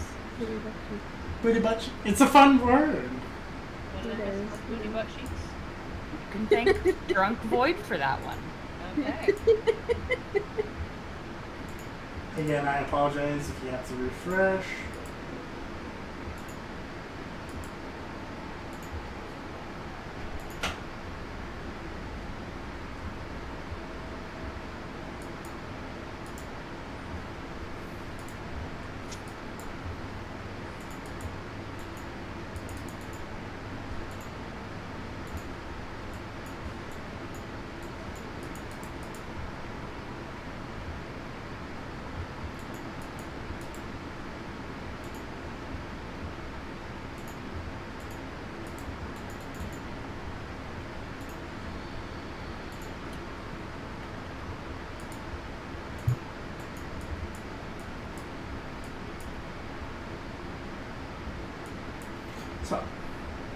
So, where would you? So I guess, do you wish to kind of explore around this open area, or do you wish to kind of take a look around from the point that you would make your way up into? You would see that there's kind of looking straight forward at it. You would see there would be several what appears to be rooms tucked away in different spots throughout this command deck.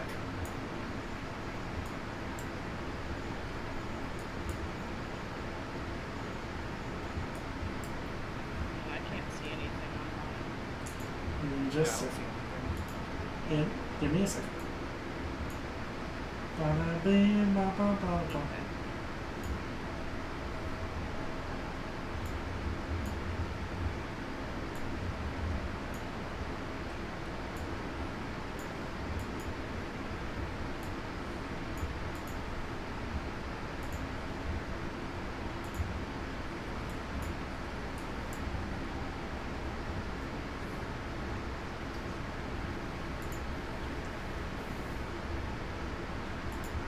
I love when Foundry does this.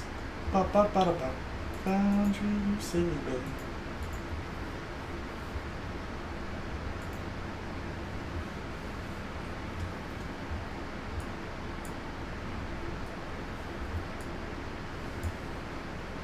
I don't know why this particular module has been a pain in the ass for Foundry.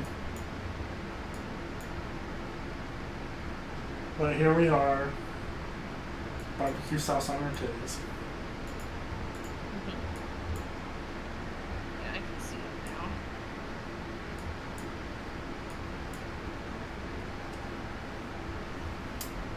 Alright.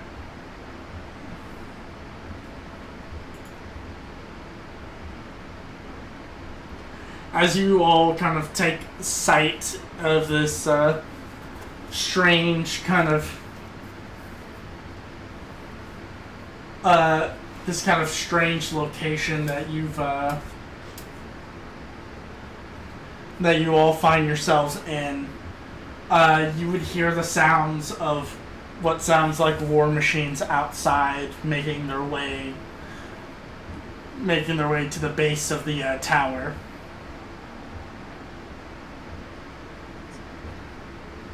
That sounds not great for us.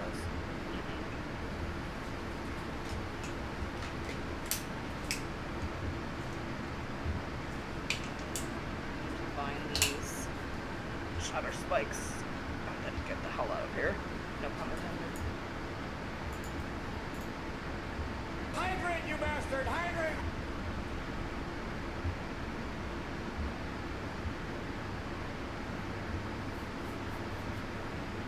So should we just start exploring? Or we're gonna have to just keep looking around and see if we can find the things. Otherwise, we Yeah. try to walk back outside. Yeah.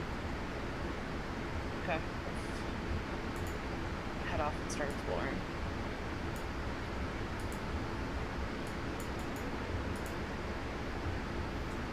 Alright.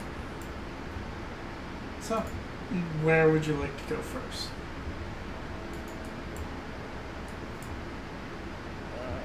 Do we want to do left to right, right to left?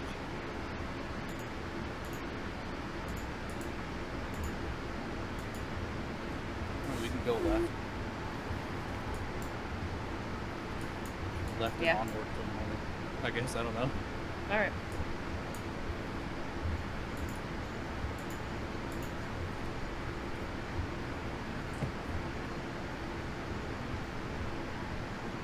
Okay, we go to the left. Alright, so, I assume this direction? That is the left, yes. Well, I'm gonna look around you again. Okay. well, you know what?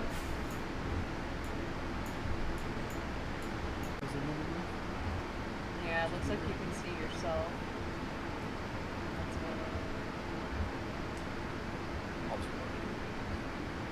I just closed out of mine and logged back in. I just refreshed it and it worked. Oh no, I have to close it every time, so I just refreshed it. Okay.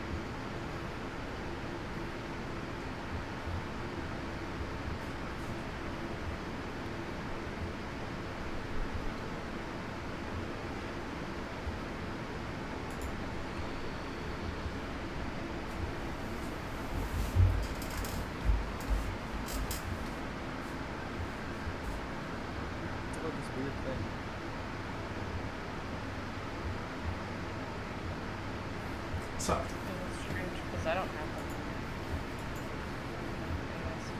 one. anyway. So, like I said, you would see this chamber contains a stripped-down metal console and several rusted pipes that extend from floor to ceiling. One of the pipes has a 2-foot-long gash in it.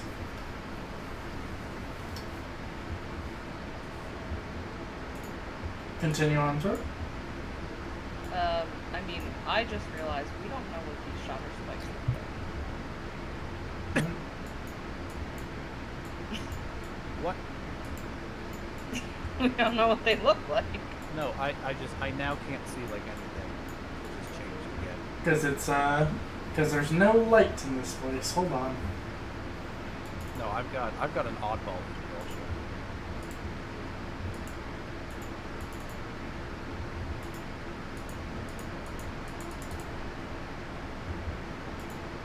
Hippity hoppity, give this man a torch.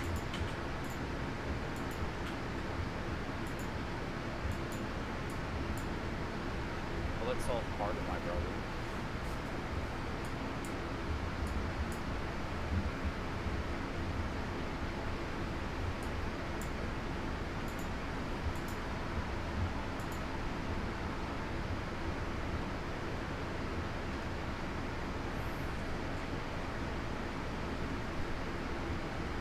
I didn't see your problem, sorry. Did you know? Oh no, you're fine. Here, I'll show you again. This is what I see. I know I can zoom in on the map, but this is the problem I'm currently running into with Boundary. Ha! Just have this. That's curious. I've reloaded it twice, and I just have like this. I just have this weird. The fuck? I don't know what to tell you there. I'm sorry. It'll be fine. Surely it'll buff out. No buff out. Better just have a very tiny screen for the next bit of session. Alright, so. So, I take you continue on through. Yeah, I mean, what else we got to do? What's going to Oh, it's just getting worse every time we move. Okay, it just change. It's pulling the dark. Okay. Oh, that same. Your character hit a wall, so it just fucking.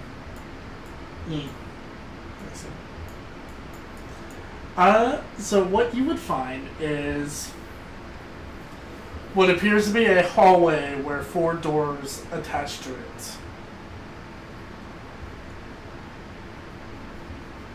Oh, they locked.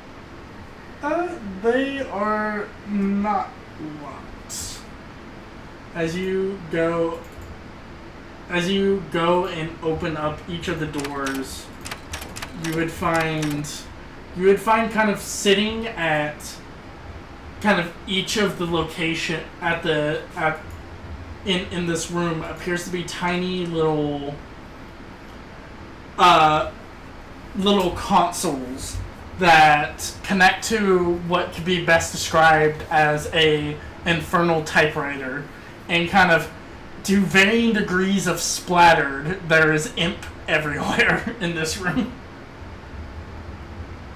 As well as paper scattered about that seem to be missives. Do you have anything interesting on them? No. Okay, well then I guess we go back and go to the right instead. Autobots are allowed.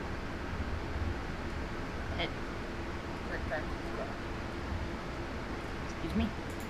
Autobot noise. Let me move back to the main room then. If your character model stop hitting the fucking walls.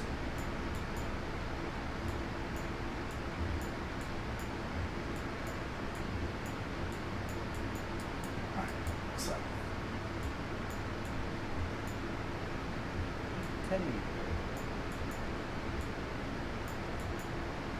So, which way would you like to go there, friends? He's just over here to the right and start checking these other rooms. Okay. as you kind of make your way down, this hallway, you pass a room. And as you're kind of passing by this room, you hear a low kind of little ka-chunk noise coming from this room. You would see that as you kind of take a glance through, you see this room contains 2 rusty iron crates in one corner, and in one corner an iron bell-shaped contraption bolted to the floor in the opposite corner. The bell is 9 feet tall and painted black with several dents and dings in it. Every so often the bell emits a loud ka-chunk sound to it.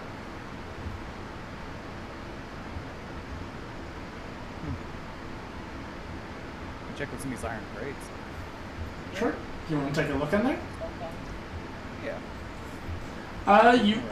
You open up the crates and you find 20 days worth of fuel in them.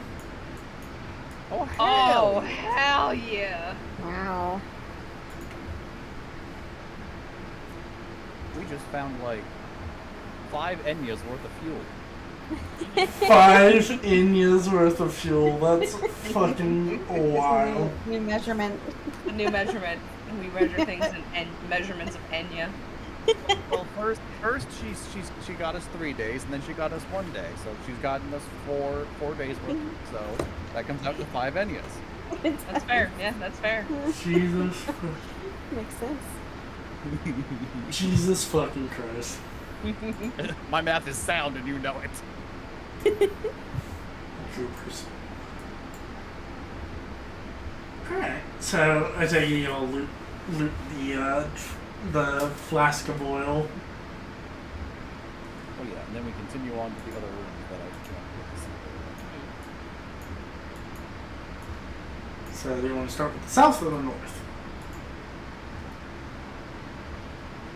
South. South, yeah. Alright. South. So as you kind of take a look into this room, if it'll let me drag you in there, stop. So the issue this movement thing has is whatever reason it thinks I want to move everyone in that movement, and it's like, no. Okay. So you would see sparks raining down from torn holes in the ceiling, falling into a pair of rectangular machines that have been torn from the walls. The machines now stand up in the middle of the room, the roof's wires sticking out like bad hairdos.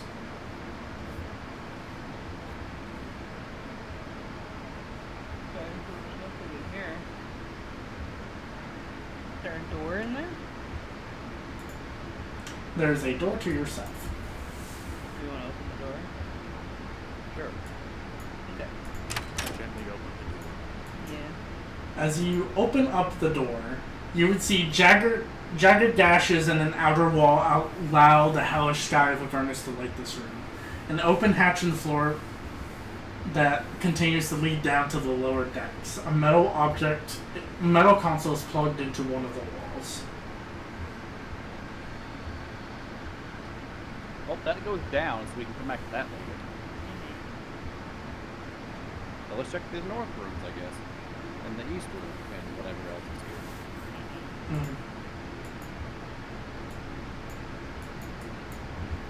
Alright, so just gonna check the north room then. Alright. Give me just a second as I carefully drag your tokens out because it's being sensitive. Cameron's just having a day Tell me how you're really feeling. Well, now it started when I was born. Anyway. Alright, now I'm over it. Exactly. As you make your way over to this door, you kind of hear what sounds like a slight inhuman cackling coming from inside this room. Pleasant.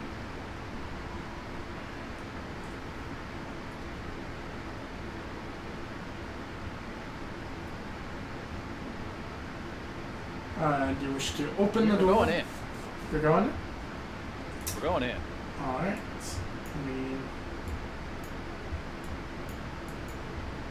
If it'll let me let you guys in. Jesus Christ. Why would they put a wall fixture here? Fucking whoever imported this map. I'm fighting their mom. Whoever imported this map.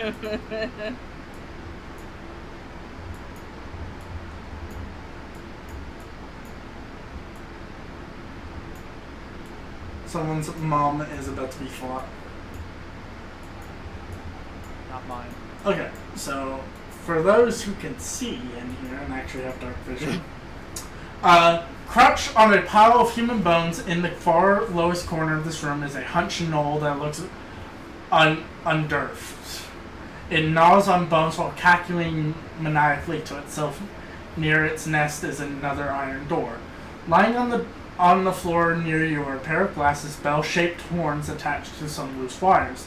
They look like they were removed from a pair of tall, slender metal machines that stand against the wall opposite of you.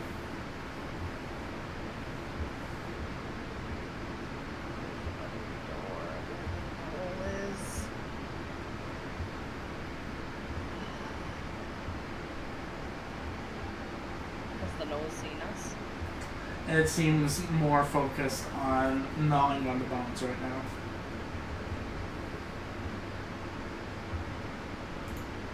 Should we like greet it like it's a friend, or do you think we should not? I'm just wondering if we walk to the door next to it, is it going to look at us? Probably. Is it going to attack us too? I don't know. Do we have any bones on us? Nexara? Bones? I could like suck the meat off one of these fingers real quick and give you some fingy bones. Concerning. That would work. Alright, give me a second. I'm not asking if you're concerned, I'm asking if it's important. Yeah. I say let's suck those fingies. We may not. We should probably talk to him first. Let's talk to the guy first, because he may just immediately attack us regardless. And you don't. Well, have I'm going to worry about preemptively start sucking some meat off some fingies while you do it. Okay. Well, that's that. Having a nom nom, you know. That's a sentence. I'm having a nom.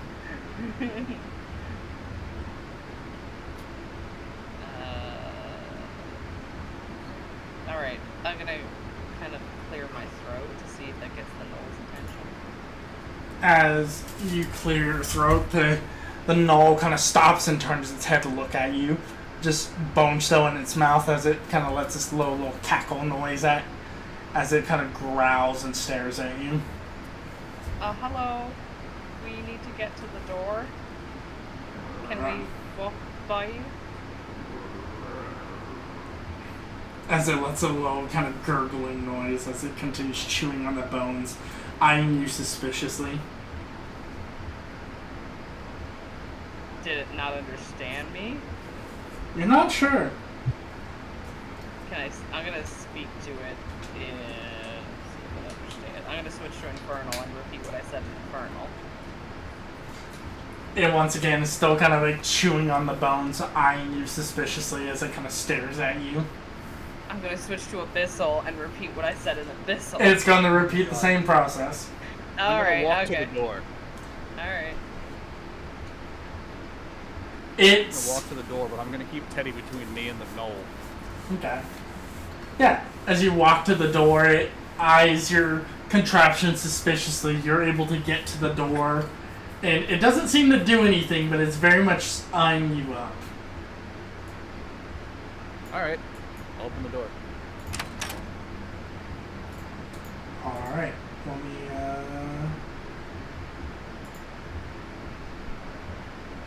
see if I'm... For some reason... Okay, no, I see what happens.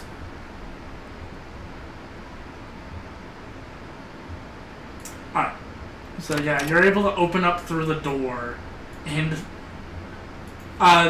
it doesn't seem to bind you. So, you would see in this dark room contains a metal console that has been torn free from the wall to your right. Pinned between the console and another wall is a small, desiccated winged devil that looks like it was crushed to death. In another corner stands a 3-foot block of infernal iron, a lock safe with clawed feet, and a 3-dial mechanism built into its thick door. Each dial bears a number written in infernal.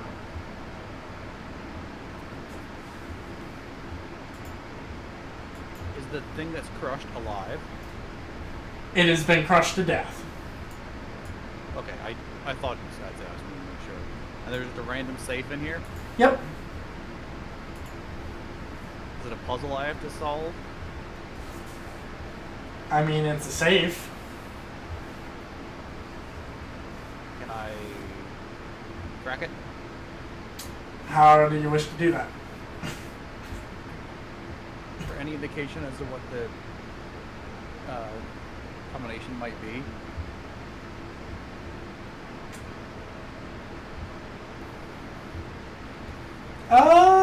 That's what I'm, Be flying blind here. that's what I'm trying to read, because it's like, how obvious is this gonna fucking be?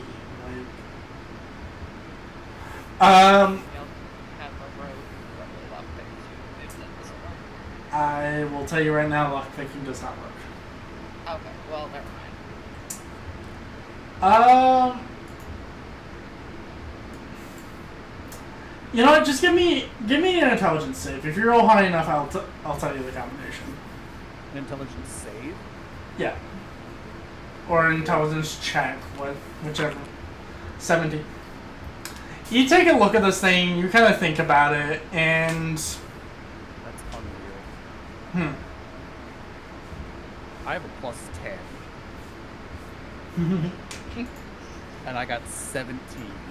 Yeah, you kind of mess around with this thing, and as you're kind of messing and tinkering around with it, you find. I want to note that this is what the module says, so don't. So you're more than welcome to give me shit for this.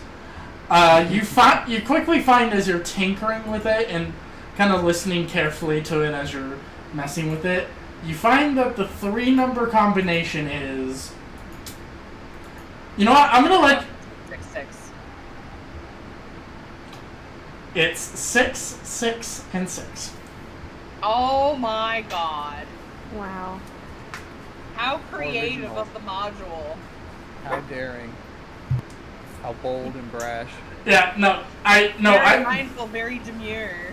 Yeah, no, I shit you not. I will read it verbatim in the module. To unlock it, the characters need the 3-digit combination. When the dials are set to 6, 6, and 6 in Infernal, the safe door unlocks. No, I trust you. It's just I know, I was like, I read that, and I had to process that and be like, ain't no fucking way.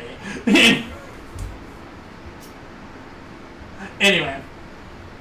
So, as you open it up, you see resting within the safe, you would see 9 rods made out of pure adamantine resting on top of each other. As you kind of go to lift one up, they weigh about 3 pounds. And you would notice etched into each of the rods, there is a different word in Infernal written on them. And as you kind of pair up the rods together, you see that they spell out the words solar, insidiator, lock.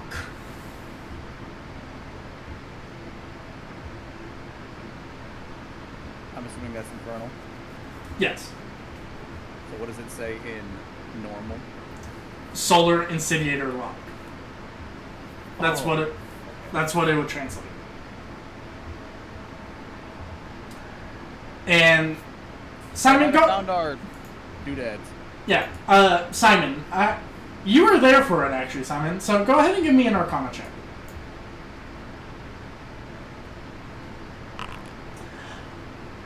As you kind of look at this and you take the recall, you have a momentary flash in the back of your head, remembering back to Candlekeep when the contract that Thavius Krieg was being read out, something in the back of your mind that was a very like side glance remark that was said in the contract that is coming back to you, that the companion wasn't referred to as the companion in Thavius's contract. It was referred to as the Solar Insidiator.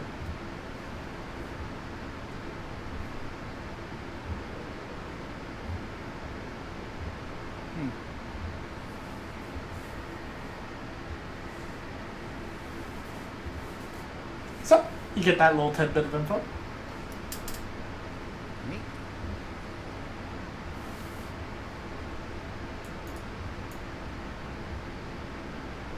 So these might be it. Yeah, I think these are our new dads. Did we want to confirm? Is Barkus still with us? Yeah, he kind of sits there, kind of. He almost, like, as you come out with the rods, his face almost screams of surprise, too. Just kind of, huh. Yeah, they were just sitting there in a safe. But the combination was 666. Incredibly secure. Mm-hmm. Well, to be honest, I was expecting more from this old fortress. Then again, I guess. Well, I thought these would be more impressive. But they're kind of just. I mean, they're adamantium, so I mean, there's that, but they're kind of just. Hey, listen. Bell forged those personally. Don't insult his handiwork. Insulting it, I just kind of assumed that they were larger and more impressive. It's not about the Okay, size, not it's the really. magic imbued into them. It's not about the size, it's the magic in them. I'm not saying he forged them poorly. I just kind of didn't expect them to be holdable in my arms. How else? How else are you supposed to lock it in there? Do you expect beings as large as a pit fiend to be the only ones? They gotta make it easy for the small guys like us to do it. Do you expect them to do all the dirty work? That's why we're here. I don't know what I expected. Be able to fit it in. I don't know what I expected. I just kind of wasn't ready for a 3-foot rod. Well, Ready expect for how small it was. the unexpected. Why is that small? For devils, it might be small. This is true. Anyway. So, as you all are kind of observing stuff, you hear the hatch open from the second door. You hear the hatch opening and as you kind of turn around to see what's going on, you would see poking their head out of the hatch the familiar form of two Kinku kind of poking their heads out and kind of looking around and look at you all. And just... Is it? Yeah, it's Clunk and Chunk. Yep. Oh yeah! They seem to kind of recognize you as they're just like, oh, hi! Hi! Hey buddies! What's going on? Hi! Oh, we were doing a bit of scavenging. Oh, is that you guys that rolled up with all those war machines? Yeah! Okay, Now- we were really worried it was gonna be someone that wanted to beat the shit out of us. Someone told... Maggie made us alert that there was some good scrap out here, so we figured, why not one of the old flying fortresses? After all, they got a lot of neat tech in here that we don't get full advantage of. True, I'd love to poke around here more, but unfortunately we are at a small timetable. Yeah, maybe next time. If we haven't used all the parts, of course. Hopefully it's not going to be next time because we get out of here. Yeah, you're lost. As Chunka kind of like retreats a little bit, Chunk kind of goes, "It's probably gonna go let the others know that that you're here, because Barnabas and a few of the red caps follow us. Oh, speaking of which, you guys didn't happen to have anything loose on the on your vehicle, did you? Define loose. Why? What happened? Ooh, as he kind of retreats and shuts the hatch. Hey, get back here right now. Oh, you fucker. I'm gonna shuffle over to the hatch, like the spear still in my hand, try to open the hatch. Hey, you get back here right now. The hatch opens and Clonk is gone. Oh, those little shits.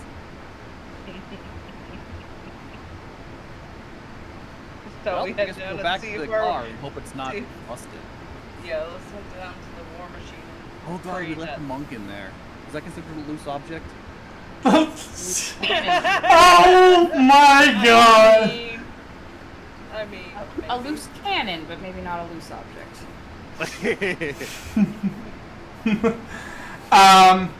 As you make your way back through the tower, you guys would pass by one of you would pass by a few of the red caps as they seem to be kind of disassembling some of the parts. And as you pass by a particular group of red caps, they seem to recognize you as as you pass by, kind of laugh and start doing the dance you guys did at Fort Knucklebone before making your way. Right, I forgot me and Enya to the dance. Yeah, as they kind of seem to tauntingly mock you guys as they're continuing deconstruction. Sabine kind of does the thing where she like covers her face with her hand as Yeah. she walks by. That was. Remember when you danced with those guys? That was. Pretty Nope, great, I don't wasn't it? remember that at all. Oh, they sure do. It must have been the other purple tiefling wandering around down here. As you make your way out, you would find few more of the madcaps as they seem to be kind of doing general like keeping outs of things. You would see sitting behind the wheel of a tormentor a flaming skull that seems to be sitting in the driver's seat. The apparitions of two mage hands on the steering wheel as it seems to be waiting. Thought it was a Ghost Rider. That's why they hit us. They mage handed us. Yes. As you would see two smaller devil rides kind of by the side, where you see Chunka kind of by one grabbing as much scrap as he can and putting into the back of it while Plonk makes his way out from the inside of the machine, pulling more parts as they seem to be kind of like going at a timetable here. As you make your way back to the war machine, you would find that Simon, as you gotta like sit down in your driver's seat, you would find that the seat has been loosened, very uncomfortable. God. Did they drive my war machine while I was gone? Go ahead and give me an investigation check. They take the screws out of the chair, I swear to God. You take a look, and it appears that someone has taken the screws out of your seat. Oh my God. And the passenger seat. And one of the turrets. And half of the back seats in the vehicle. I don't have this many screws on me. I get beating them up wrong. As you kind of look over, you see a few of the madcaps losing their fucking shit. Oh, I'm good. Ooh. As it seems like they realize that you've caught on, the madcaps are losing their shit. The two Kenkus kind of look over, and they're kind of like doing that, ew, I don't want to be involved look, as they're trying to pretend like they didn't just witness it. I'm gonna run over and like jokingly, angrily shake my fist at the red caps.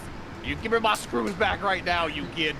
Nah, these are my chestnuts, as one of the madcap screams. You give me them god dang screws right now. Nah, my chestnuts. I don't know what to say. I don't know what's happening, but I need my screws. There's something, they're yelling about chestnuts. You watch as he takes the bag takes the bag, throws it in your face, and goes, "There! Now you're there you go, chestnut! You happy now?" Aw. Mm? You're lucky you guys are funny. You're lucky you're tall! You're lucky you're tall.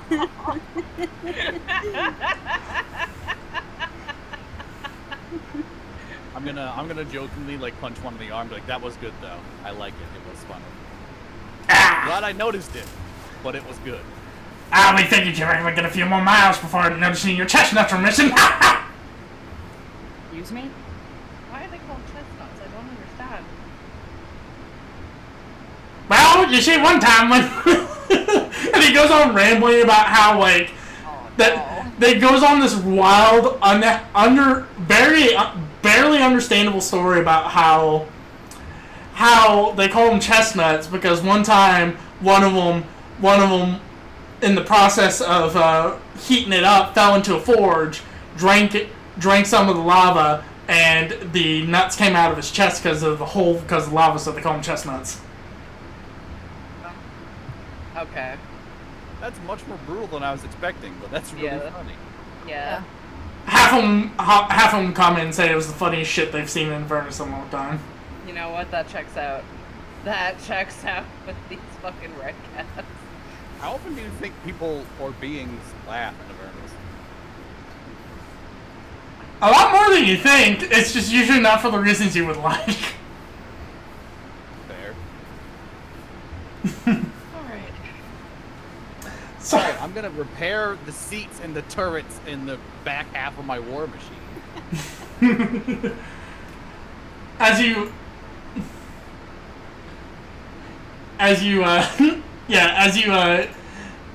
repair the damage that was done from the madcaps taking your things, you would hear as you get settled in, get the war machine revved up and good to go.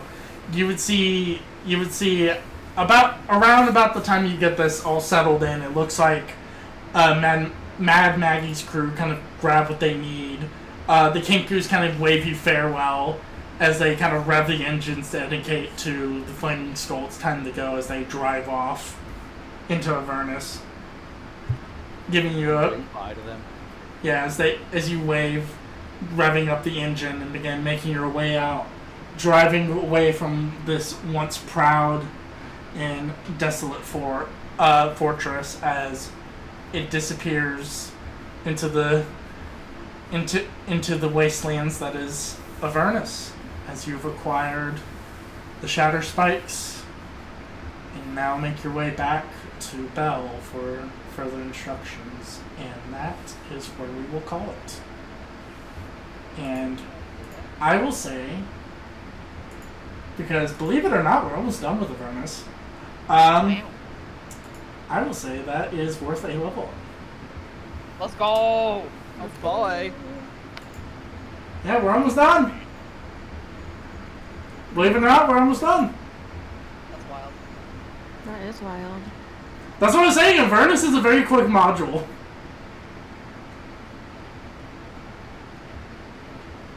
Like, if we really wanted to drag it out, it's like usually on average like 6 months.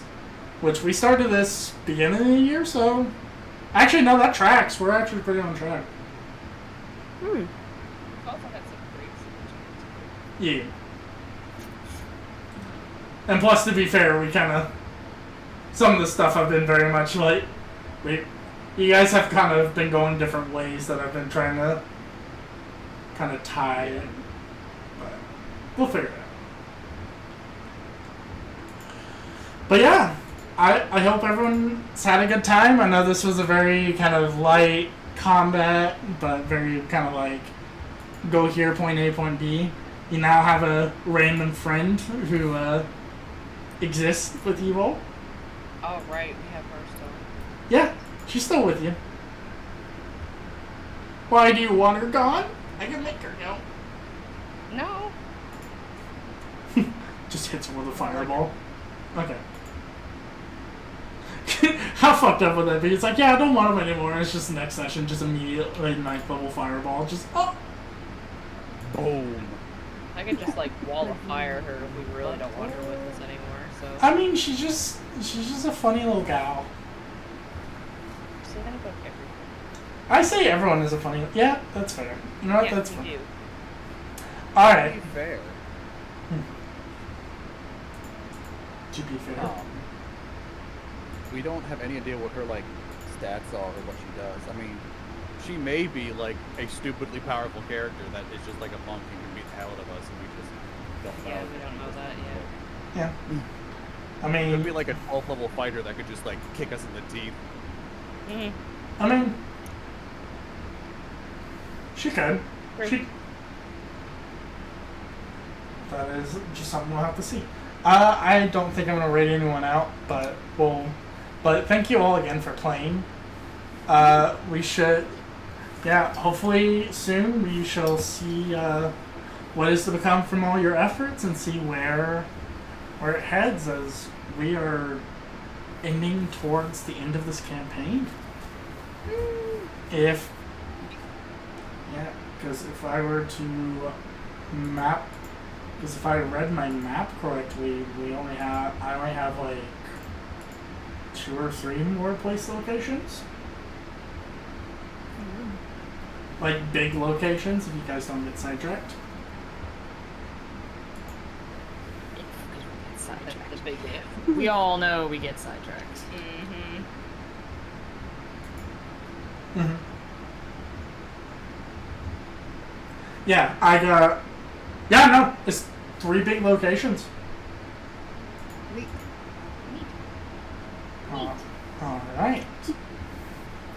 Well, I'll go ahead and end the stream. But thank you all again for playing, and thank you everyone for hanging out with us as these goobers make their way through Avernus and deal with all those shenanigans and hoopla. Tune in next week as these goobers continue to deal with Belle and see where that takes them. Because Belle's a fun little guy. He's just a man. He's just a man. Alright, Yeah, he is just. bye bye. Bye, stream. Goodbye. Bye.